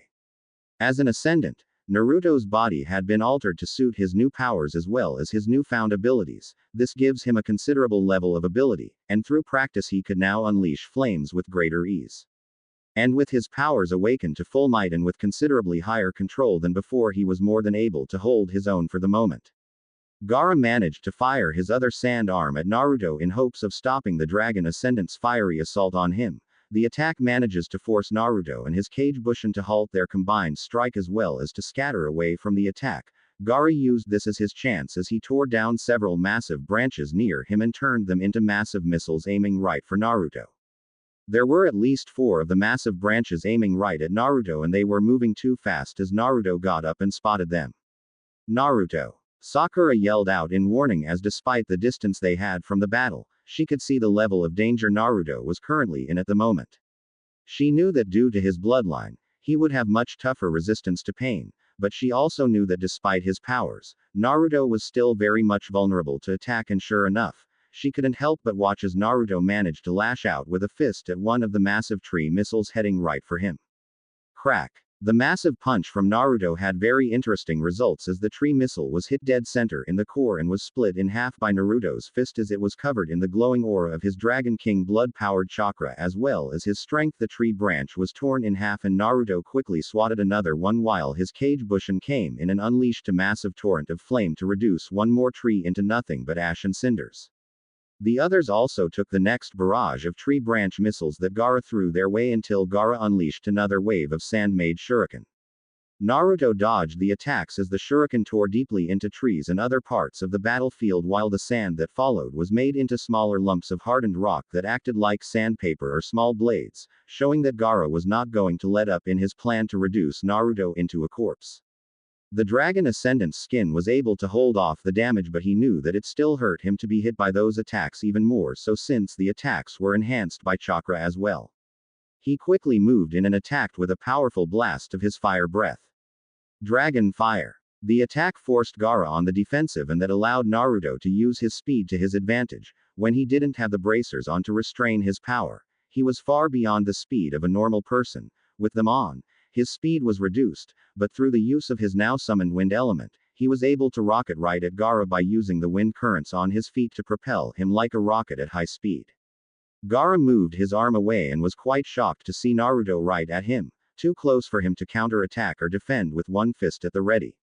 What? Take this. The blow hit Gaara right in the jaw and sent the sand ninja flying, and since Naruto wore the bracers to restrain his abilities until he was strong enough to use them well, he was lucky, since if Naruto decided to attack without the bracers on, he would have shattered Gaara's head open like a rotten melon at the first swing. The blow in this case sent Gaara right off his perch and slammed hard into a pair of trees. He smashed through the first one and landed hard on the second. Gaara got up and allowed the sand to further consume his form, and he was now a small version of the sand raccoon demon known as Shukaku. I'll get you for that. Naruto quickly moved away as Gaara unleashed his sand arms once more, smashing into the branch he had been on a moment before, and he quickly moved in to attack Gaara and unleashed a powerful blast of air to attack Gaara with. That was blocked by Gaara, and Naruto quickly made a number of Kage Bushin, and with several of his Kage Bushin with him, he decided to go all out to finally end this fight before it got out of hand. However, Gaara was not going to let this be that simple, as he pulled back his arms and blocked the attack and then fired out several more sand shuriken at Naruto and his Kage Bushin. The Kage Bushin blocked attacks and Naruto closed in and fired out a massive ball of pure air that smashed into Gaara's sand arms, blowing them apart and allowing Naruto to attack at a much closer range. As soon as Naruto was close up, he began to unleash a powerful barrage of punches at Gaara, who managed to block with his arms as well as his sand shield as he was being hit hard by the blonde ninja, who was not stopping in his assault. Naruto quickly moved behind Gaara, and as Gaara turned, he landed a kick right at Gaara to send the sand ninja flying to another tree and smashed hard into the said tree.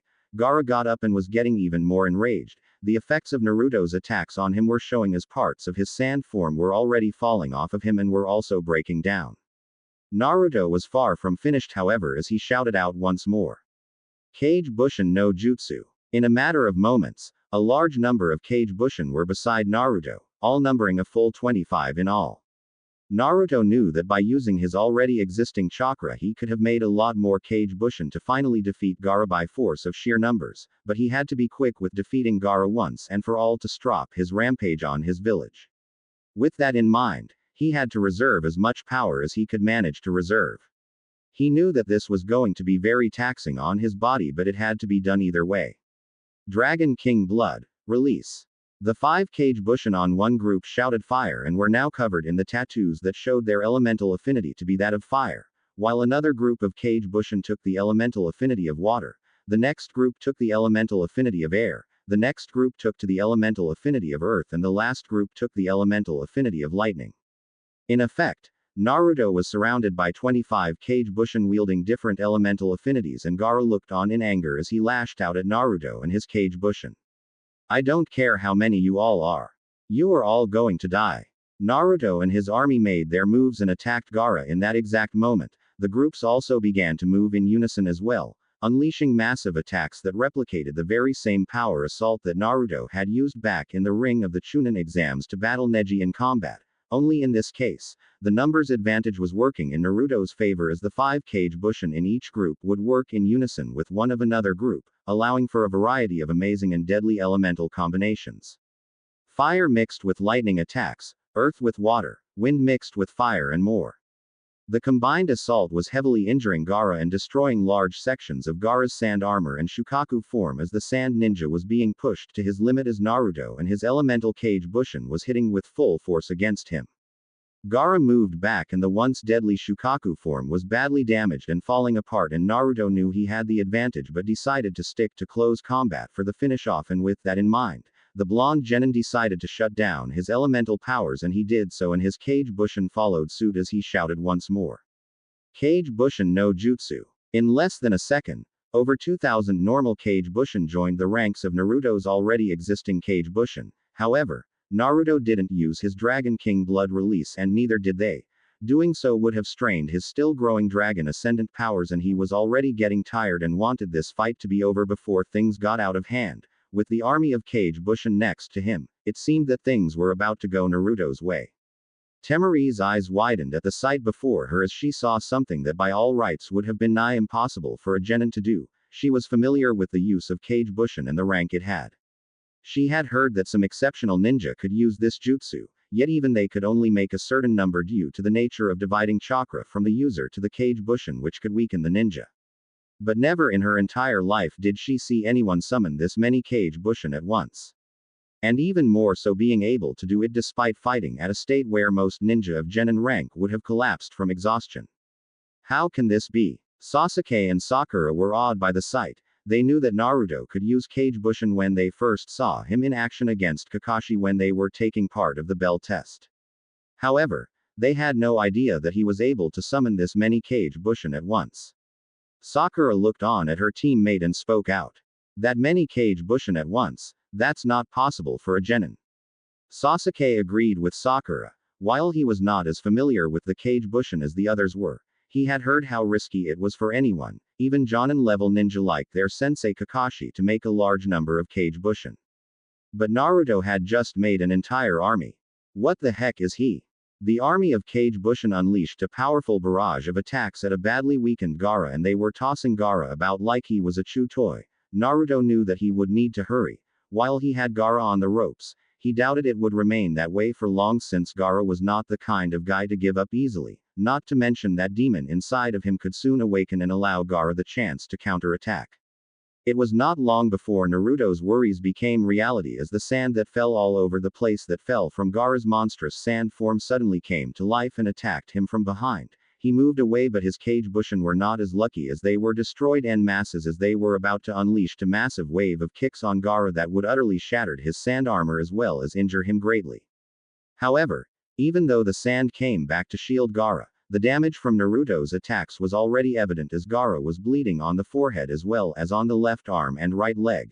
The blood was there on his clothes as well as his flesh, and he was in shock and rage. He had never endured the kind of pummeling the blonde had given him. He was able to shrug off Rock Lee's attacks, and while he had been wounded by Sasuke, Sasuke never got to wound him again. But this blonde ninja was assaulting him in ways that he had never been exposed to, and the fact that he was still alive even after he was using all his best attacks to kill him made the already emotionally unstable Gaara lose more of his self-control. He had enough of this, and he was going to end this blonde ninja's life one way or the other. Naruto was still in his Dragon Ascendant state, using the Wind Elemental form as he watched Gaara, intent in making sure that he was ready to counter the moves that Gaara would use to attack him when he least expected it. He had observed enough to know that Gaara was not going to take the attacks lying down, and he would have to make his first move. Gaara knew that he had to do something fast in order to finally defeat this blonde ninja who was proving to be a real tough warrior, and that was when he decided to finally let the beast in him out. With that, Gaara went deep in his psyche, and the very second he was in his own mind, he unleashed the demon inside of himself. The sand around him quickly reacted to his wishes, and soon enough, the sand began to grow even more and then, suddenly exploded all over the place in an apparent instant. Naruto was about to attack when he saw what was happening and quickly moved away to get some room, and the move proved to be a good one as a massive fountain of sand erupted from where Gaara was on the battlefield. Naruto managed to shield his face from the sand, and so did Temari, Sasuke, Sakura, and Fenrix as well. In the moment, they looked, and Temari was in fear as she saw the form that was before her. She had never seen Gaara this desperate enough to use this form. It was already horrifying to see Gaara in his semi-sand raccoon form while he was still in human form, but it was also impressive to see this blonde genin named Naruto being able to stand up against Gaara and fight him well. Now it seemed that Gaara had enough of this and was going to finish this fight one way or the other. Gaara looked down at Naruto through the trees and glared at the dragon ascendant as Naruto looked back at him. I will defeat you, Naruto Uzumaki. Your death by my hand will become the true symbol of my existence. Gaara was now on top of the head of a massive figure of sand. The sand seemed to be alive in some fashion as the sand crystals were reflecting the light. The sand also had violet lining as well. The figure resembled a raccoon with the same eyes that seemed to be like that of his raccoon sand form, while Gaara was now bare of the sand that had once covered him before he used this transformation. The form was massive, easily as higher than the mountain face that formed the Hokage monument behind Konoha. Kami. That guy, he's no ordinary ninja. Sasuke and Sakura gasped at the monstrous sight of the sand raccoon that was before them. They had never seen anything like this in their lives before. They both thought Gaara was not ordinary. Now the sight of this massive sand monster was really unexpected. Sasuke couldn't help but wonder just how Naruto was going to fight his way of this one. Fenrix, however, looked on, hoping to see just what his student was going to do now with the threat before him. This was going to be a real test. Naruto's powers were going to have to be used tactically instead of just in the need to overwhelm this foe. Naruto. You may have to use all you have to even up the odds with Gaara. Do what you can in order to defeat him. Wow. Big. Naruto moved back and quickly grabbed onto a massive tree as Gaara unleashed a massive sand storm with chakra-enhanced wind right at his face. The dragon ascendant dug in his hands and summoned his claws on his fingertips to hold himself in position to avoid being suddenly dragged all the way out. The blast of sand and air was immense and howling as Naruto held on as best he could from the attack itself. The move worked for a minute or two until the blast ripped Naruto off his location. The blonde genin quickly flipped out of the way as the blast unleashed rocks and trees as well as massive amounts of hard soil right at his face.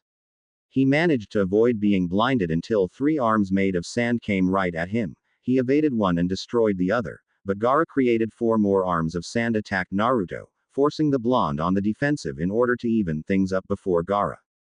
Gaara, however, had enough of this and unleashed a massive tsunami wave of sand that leapt out in Naruto's direction, forcing Naruto to move away as the sand covered the area before him.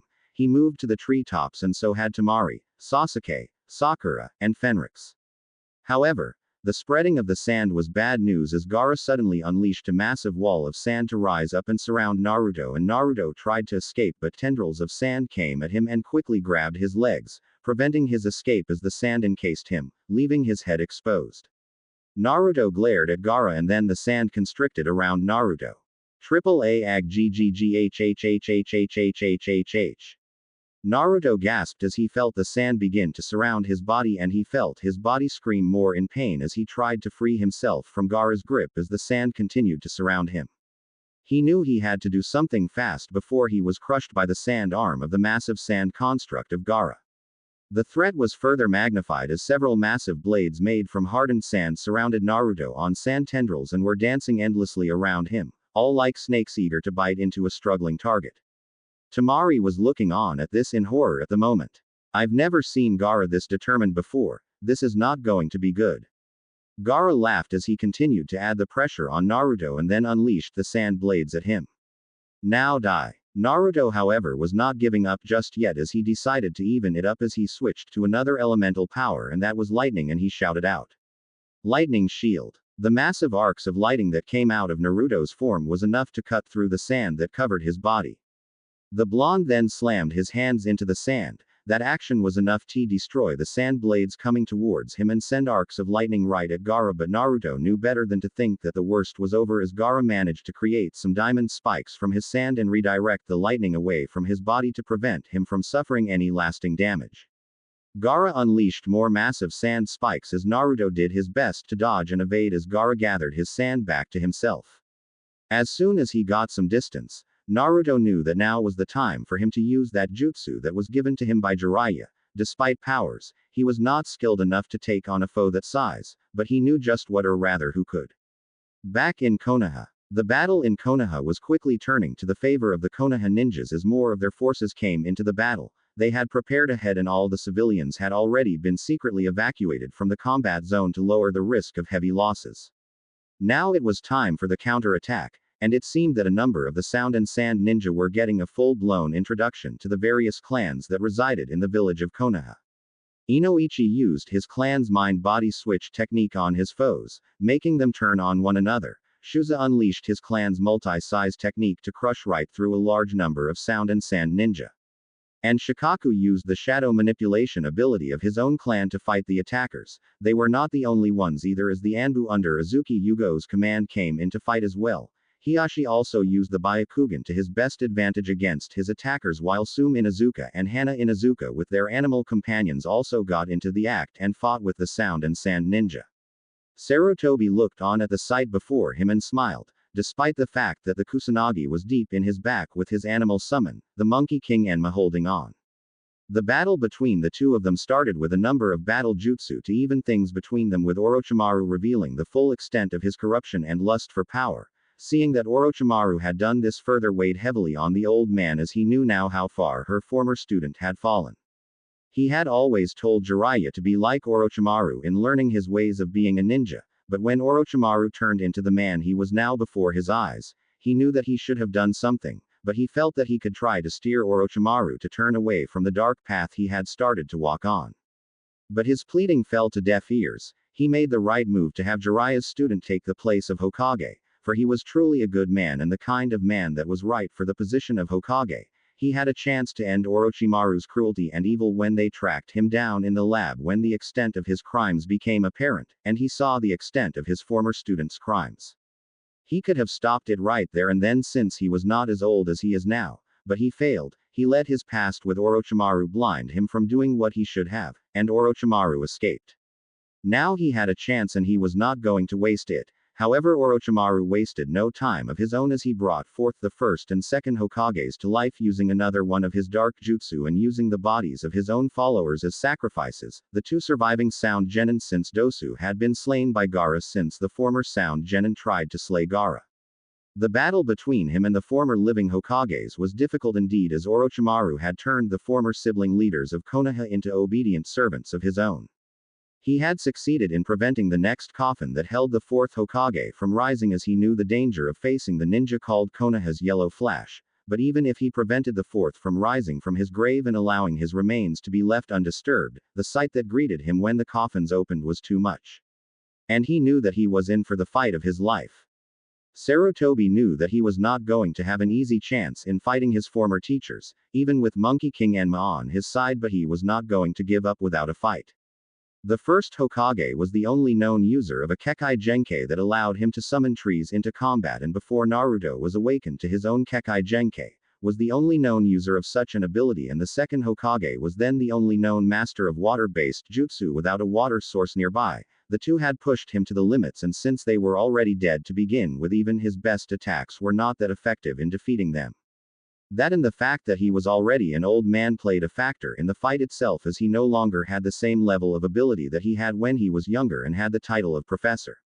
However, he was not the kind to give up despite the dangers before him, and then used a powerful jutsu, something handed down to him by the fourth Hokage when he stepped down from the position of being Hokage all those years ago. The jutsu known as the Shiki Fujin Jutsu was a technique that allowed a ninja to summon the power of the god of death, an entity that feasted on the souls of those who died in battle or those he had been summoned to consume specifically. This was the ultimate way to end an enemy's life, but it was a double-edged sword. To do this jutsu, the user had to allow himself to be taken by the death god, with the death god using his or her soul as payment for the summoning.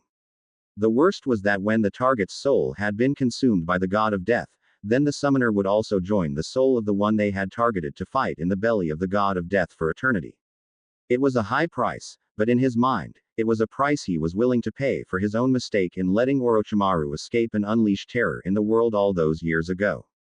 He was trapped by the second Hokage and the first but battled on as he used the jutsu, and then with great effort and the use of his kage bushin, he was able to restrain both the former Hokages and then extract their souls, but not before sharing fateful words with his former mentors as well as the souls of the kage bushin as they faded into smoke. And it was in that moment as well that he was then able to see the extent of his former student's madness as well as his complete lack of humanity and empathy for human life as the now soulless bodies fell to the ground in heaps of dust and ash. Two of the Sound Genin team sent to kill Sasuke revealed themselves in the ashes of the first and the second Hokage. Kin and Zaku lay before him, their bodies already pale and dead, their eyes widened in horror and pain as they had no doubt were unaware of what they had just been subjected to by Orochimaru when he had taken them to see the two caskets of the Hokages. This further angered Sarutobi as he looked at the two dead ninja and then to his former student, calling him truly mad for willingly using his own people like this. Orochimaru merely laughed and said that they were pawns, nothing more. That angered the elderly Hokage, and he made his move to restrain Orochimaru, allowing the former Konoha Sannin to see the god of death for the very first time in his life. This led to the current situation as Orochimaru had acted out of a desire to avoid the fates of both the first and the second Hokage by calling his Kusanagi sword to stab and kill Sarutobi from behind him. The elderly Hokage was caught off guard but fought off the pain and shock and still was intent on ending his former student's life. However, he could feel his own life fading as Orochimaru tried to escape once more, and in that moment, the old Hokage knew that he cannot take Orochimaru's soul completely, and he decided on the next best thing, a fitting punishment for the former Sannin and student of his.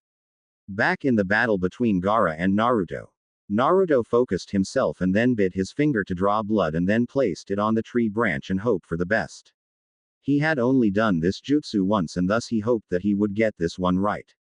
He recalled just how he had been able to gain the use of this jutsu, and it was also when he was finally able to come face to face with none other than the Kyuubi itself. Flashback to a nearby valley. Naruto was busy training with both Fenrix and Jiraiya as the Sannin and the senior dragon ascendant watched Naruto spar with not just a large number of his own kage bushin but several of Jiraiya's own kage bushin. As the blonde fought with his kage bushin as well as learning the foundations of his new technique in using his Kekai Genkai in being able to switch and utilize the 5 elements, the two chatted for a while. While Fenrix was already aware of Naruto's secret lineage, it made him feel more at ease with talking to Jiraiya. He knew that from the records from his own master Valen that Jiraiya was the sensei of the former 4th Hokage who was blood related to Naruto. He also knew of the legacy of the 4th Hokage and the reason why no one knew just how closely related Naruto was to the 4th Hokage. It was something that the Dragon Ascendant could understand in his own fashion.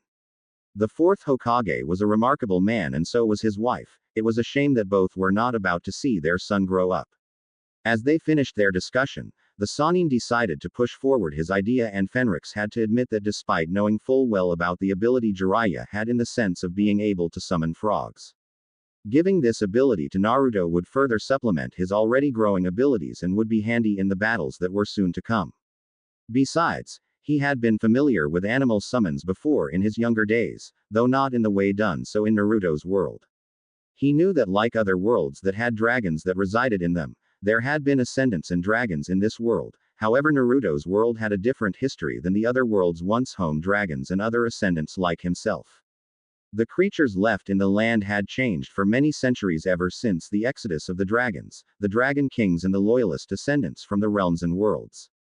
With the approval of both Jiraiya and his dragon ascendant teacher, Naruto decided to focus his powers as well as being able to tap into the power of the Kyuubi. He knew that this was not going to be easy. Fenrix had explained to him that the Kyuubi had managed to contain his dragon ascendant powers when he was younger, and the Kyuubi would no doubt be in a very foul mood should the two of them finally meet face to face. He had asked if there was some way to force the Kyuubi out of him, but the senior ascendant replied that the idea was too risky in the sense that he and the Kyuubi were bound long before he was given the powers of the blood ascension ceremony and therefore the removal of the Kyuubi could very well kill him. Naruto was not very happy with the news but decided to make the most of it. He wrote his name on the scroll and then began to focus his chakra. However, he decided to pay the Kyuubi a visit. He quickly found himself before a massive gate and there was some sort of paper seal. Before he could make sense of where he was at the moment, a massive roar was heard and he looked to see two glowing red eyes behind the bars, which were quickly followed by what appeared to be a massive form, and sure enough he was quick to stay where he was as she could see the outline of a paw with some very nasty claws. So, May Jailer decided to pay me a visit. Naruto recovered from the surprise and then spoke to the being before him, who he now recognized. You're the Kyuubi, aren't you? Very good, brat.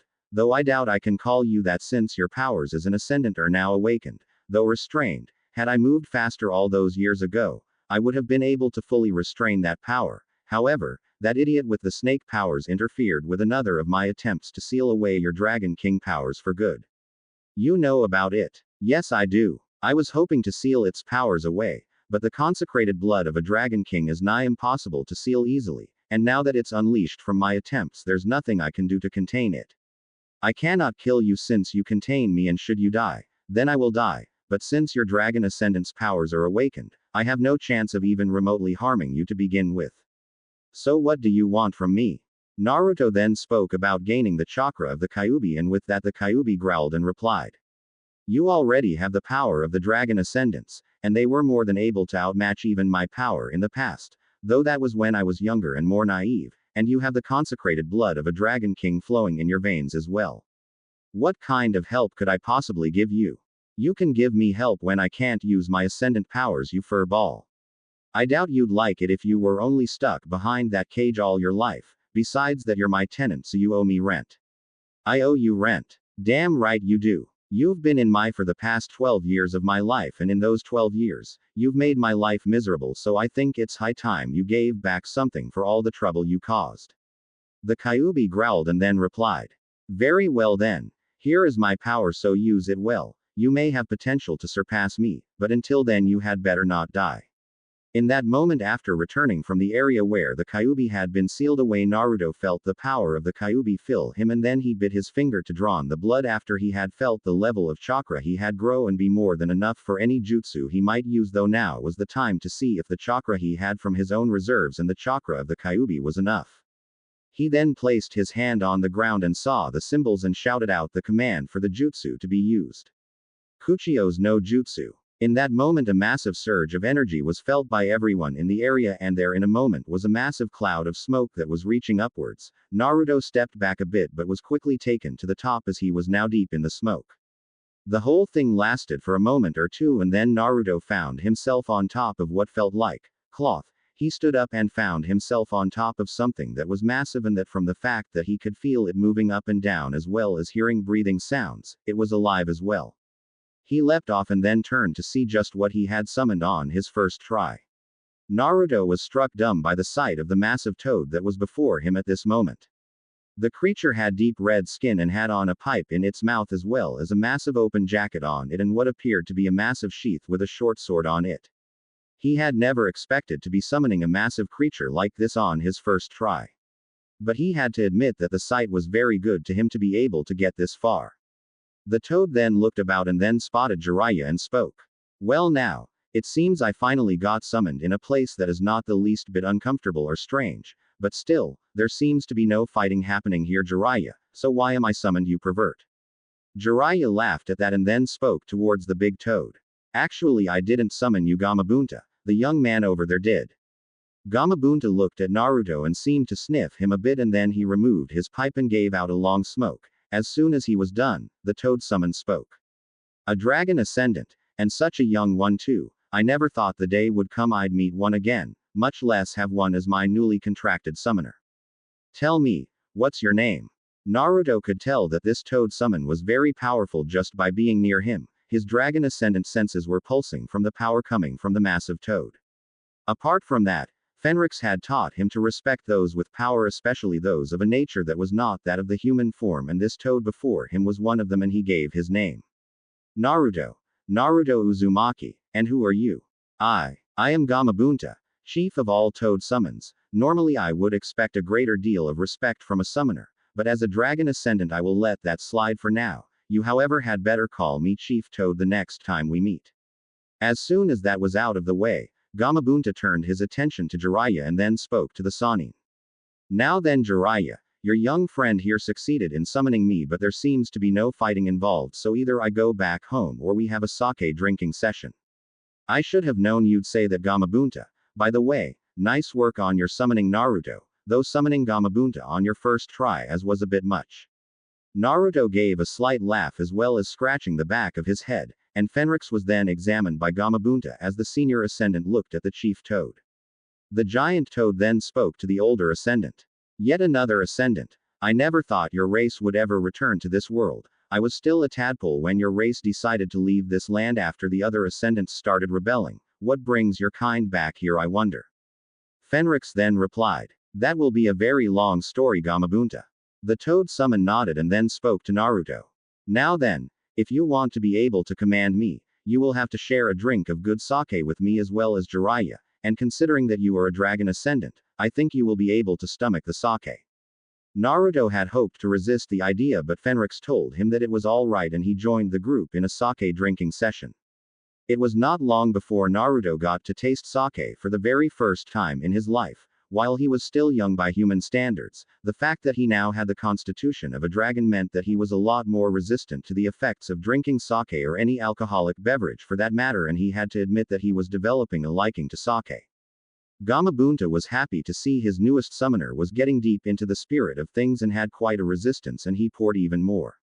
Jiraiya had to admit that he was worried about Naruto the very second the young blonde ninja would drink the sake. The young blonde was quick to develop a liking for sake despite the fact that he was technically underage for drinking liquor. The blonde had to admit that there was a part of him that wondered just what sake tasted, and while it did burn his mouth somewhat.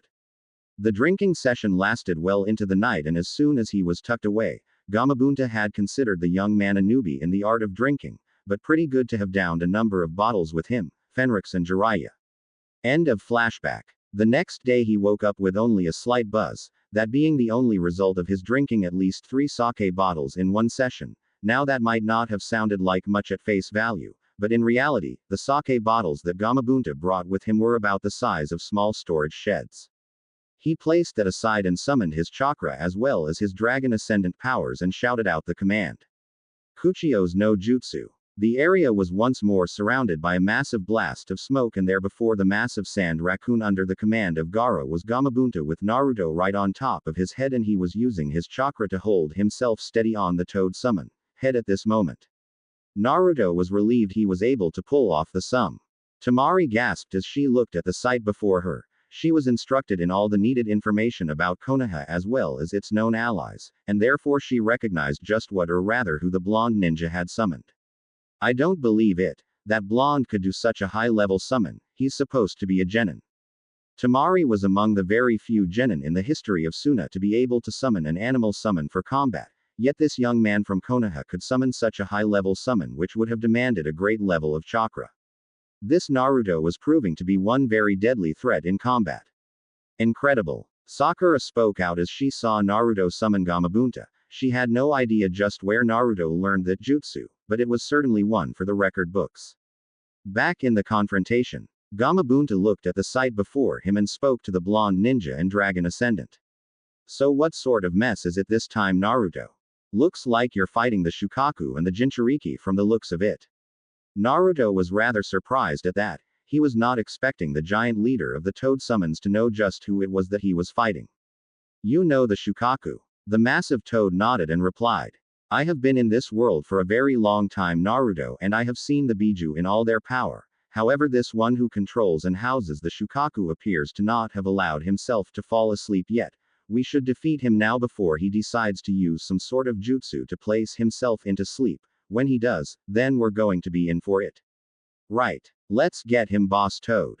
Gamabunta then took out his dagger and the two attacked. Gamabunta sliced off the arm of the massive sand construct that replicated the sand raccoon demon, and the fight was well underway with Naruto unleashing attacks of his own to supplement the attacks used by Gamabunta in fighting Gaara and the massive sand form that he was currently using in combat.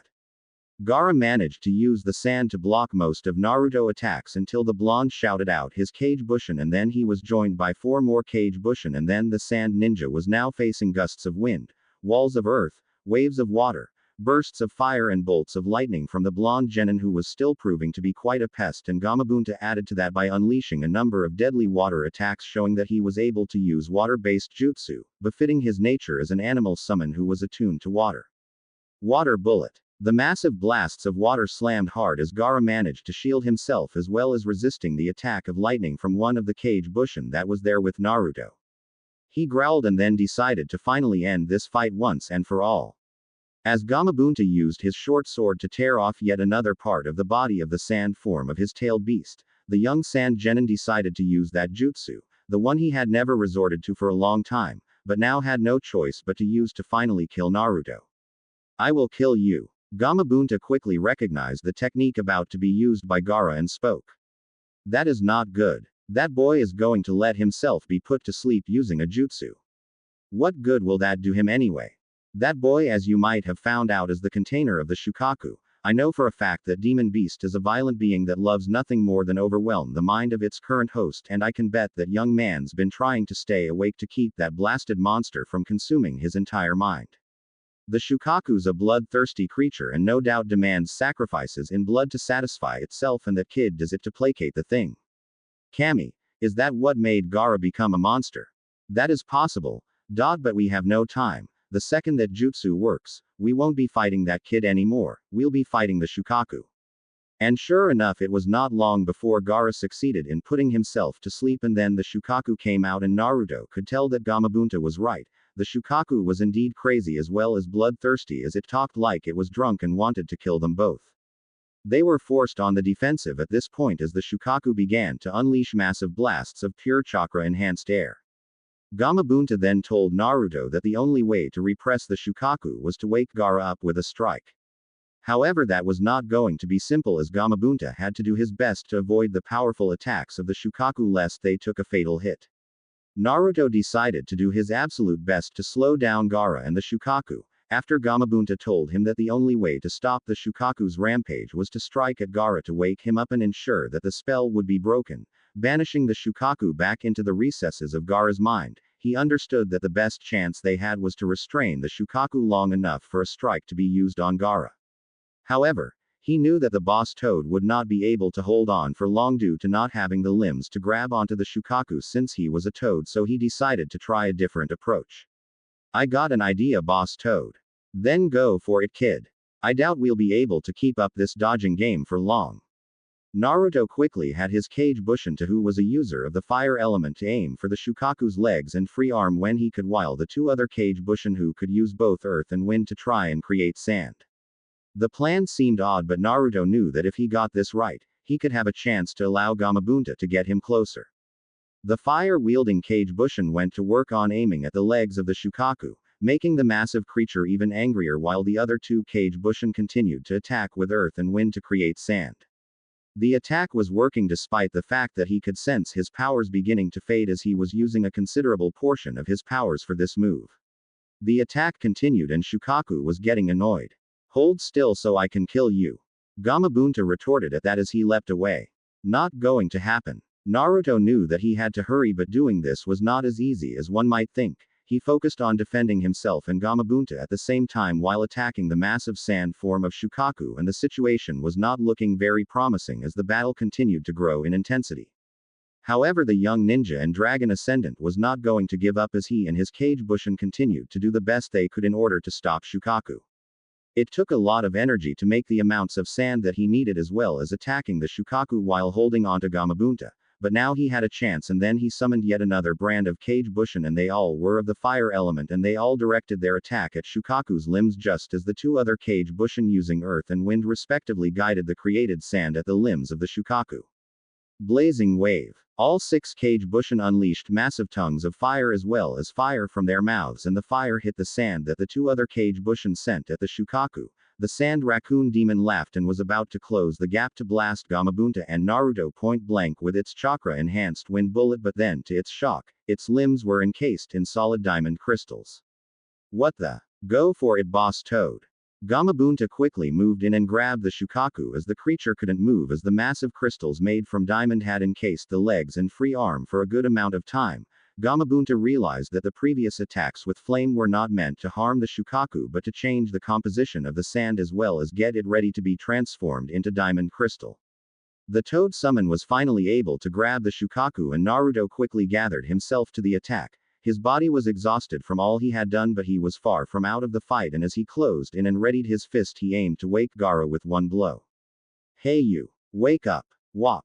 The blow was hard enough to send Gaara moving to the side, not enough to kill him as Naruto's strength was lower than before due to the previous battles and he lower energy reserves.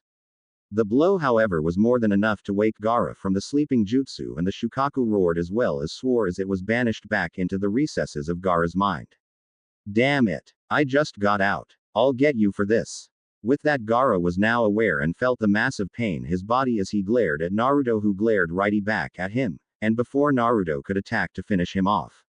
The brother of Kenkuro and Temari unleashed several more tendrils of sand to restrain Naruto and crush him, but Gamabunta was able to shield the boy with his tongue despite the fact that the tendrils of sand were sharpened like diamond blades and drew blood from the tongue of the massive toad summon. But Gaara was far from defeated as he gathered his chakra and controlled the sand all over the area where he and Naruto were once more and began to fight back. Inside the area sealed off by Gamabunta's tongue, Naruto felt the sand wrapping around him and he knew that even if the tongue of the boss toad shielded him, he still had to get out, and he decided to do what he could with the energy he had left and changed to his water element and then unleashed a massive blast of icy mist and the sand froze around him as Gamabunta finally couldn't hang on anymore and released his tongue. Gamabunta watched as Naruto fought free and finally hit Gaara with yet another blow that finally sent the sand falling apart and break as well. The toad summon watched as the sand raccoon construct fell to pieces and smiled mentally to himself as he spoke. That boy has got power and guts. This will be worth seeing to the end, but not for me. My chakra is out. Not bad kid. You might become as good as the fourth, or even better. If we meet again, I think we need to share some drinks. With that Gamabunta faded away in a puff of smoke as both Gaara and Naruto looked at one another after landing two opposing tree tope. In Konoha. No. That was the only scream that was heard in the massive barrier that kept Hiruzen Sarutobi and Orochimaru locked in combat with one another and the scream was that of Orochimaru as he had just witnessed something that made him afraid as well horrified. Hiruzen had allowed the god of death to consume the arms of Orochimaru's soul and deny him the use of his jutsu arsenal. He coughed as he felt the god of death take his soul as well and he used his last moments of life to speak. A fitting punishment for one so obsessed with power. Farewell my foolish student, I am sad I will never, get to finish you the way I wanted. You old fool. Give me back my arms. As he fell to the ground, Sarutobi saw the faces of his former teachers, the first and the second Hokage, their words echoing in his mind. He then thought of all the people he had met and known, the young people of the village, and those who he called family, and then he thought of Naruto as well as his meeting with Valen and Fenrix. He smiled at that and then looked to see the face of Orochimaru, but it was not the face of the madman before him, but the face of the quiet, kind, honest, skilled and gentle young man he once was so long ago. And in that moment, he died. Monkey King Enma spoke his final words and removed the sword from Hiruzen's back and he himself faded away in a puff of smoke. Orochimaru was angered at the fate. He had killed his sensei, but his plan to destroy Konoha and claim Sasuke had failed for this day and the loss of his arms was something that he knew would haunt him until the time was right. He moved away as the burning pain filled him as his arms were now dead to the world. He could move them but he could never use any jutsu until the time came. Orochimaru-sama. Orochimaru turned to his elite group of ninja from sound and spoke seriously. This mission is over. Deactivate the barrier.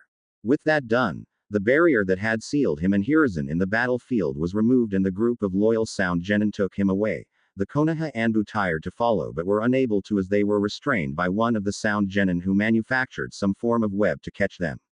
At the bottom, Kakashi, Guy, and Genma were facing Baki and the now revealed Kabuto and as the two were about to leave, Kabuto then spoke seriously to Kakashi. It seems you have quite the handful of ninja. One has the Sharingan and the others possesses a Kekai Genkai that is unheard of. Make sure that you train both of them well Kakashi. Sooner or later, Sasuke-kun will be on the side Orochimaru-sama, and I will find out what makes Naruto-kun that powerful, mark my words on that. As Kabuto and Baki left the scene, Kakashi halted both Guy and Genma and they all gathered the remaining Jonin including Asuma and Yuhi Kurenai as well as Mitarashi Enko herself and they quickly made their way to the roof but not before freeing the Anbu to be on the safe side of things. They could only hope that their Hokage was still alive and safe. Back in the valley, Naruto and Gaara lay on the ground for what seemed like an eternity, both exhausted beyond normal human limits and it seemed that time had stood still for merely a moment. Gaara had never felt this way. He had been pushed further and greater than he had ever been in his whole life by this blonde ninja from Konoha. He had pushed him to summon even Shukaku and still he couldn't beat this blonde ninja named Naruto Uzumaki. What the hell is he? The sand shinobi turned and to his horror, the once unconscious Naruto began to rise, and moved towards him, his eyes filled with killing intent. Gaara looked on and shouted out in desperation as he felt fear and terror. It was so thick and so strong in him he felt like he was going to choke on it all. No. Stay away from me. Naruto got up and moved closer and then summoned a blade of wind into his hand, but since in terms of ascendance, his powers were still very young so the sword vanished and he fell to his knees. He tried to get up and focus on stopping Gaara from getting up. Gaara tried to move but his body was badly drained of chakra. Naruto was pushed to his limit and by most records, he would not have been able to get up after what he had done to face Gaara. Naruto however managed to move his body once more and get to his knees and began to stand up, falling once more to the ground showing just. But to his shock, Naruto was not showing a look of eagerness in killing him, but sadness and regret. What the? It's painful to be alone, isn't it? Naruto felt his body reach his limits, his powers were not that strong. Not like Fenrix and as such he had to dig deep into himself and summon the power of the Kyuubi for the first time in his life now as a dragon ascendant. But he was not the kind to just give up as he struggled to get himself to Gaara to stop him. However, he decided to speak to Gaara at this moment. I know how that feels, just like you do. What? Naruto managed to get enough strength to reach a nearby tree and sit down just for a second and he spoke. You and I, we are the same. How can you say that? You and I are not alike. Remember when we were in the hospital and I said I had a demon in me as well? I wasn't lying about that. What? I am like you Gaara. I too contain a demon, and the Kyuubi is inside me. Gaara wanted to deny it, but something deep in his mind told him that there was no lie in the way Naruto spoke and as he looked at the blonde who stared back at him and he could tell that the blonde ninja meant each word.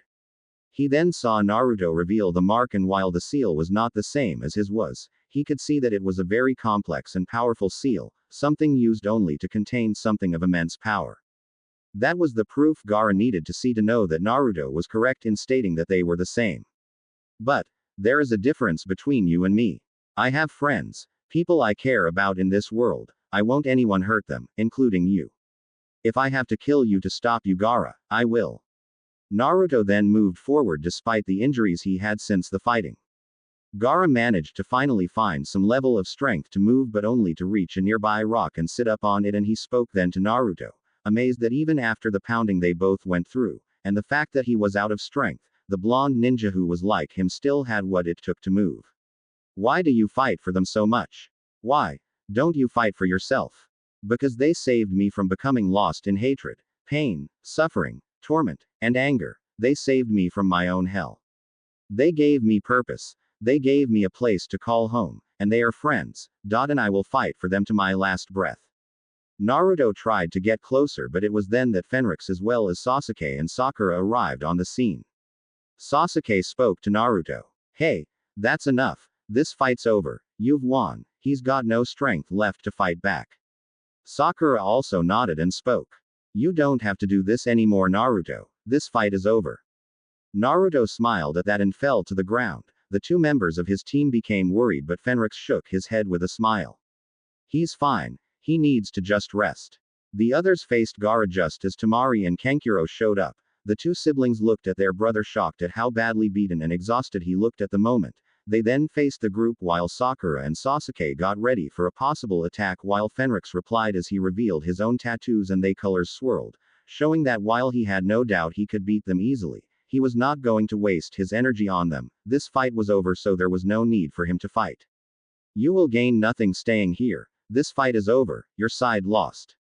He's right. This is enough, the plan failed. Tamari and Kankuro turned to their brother, and Kankuro decided to help their brother out of the area, and so did Tamari.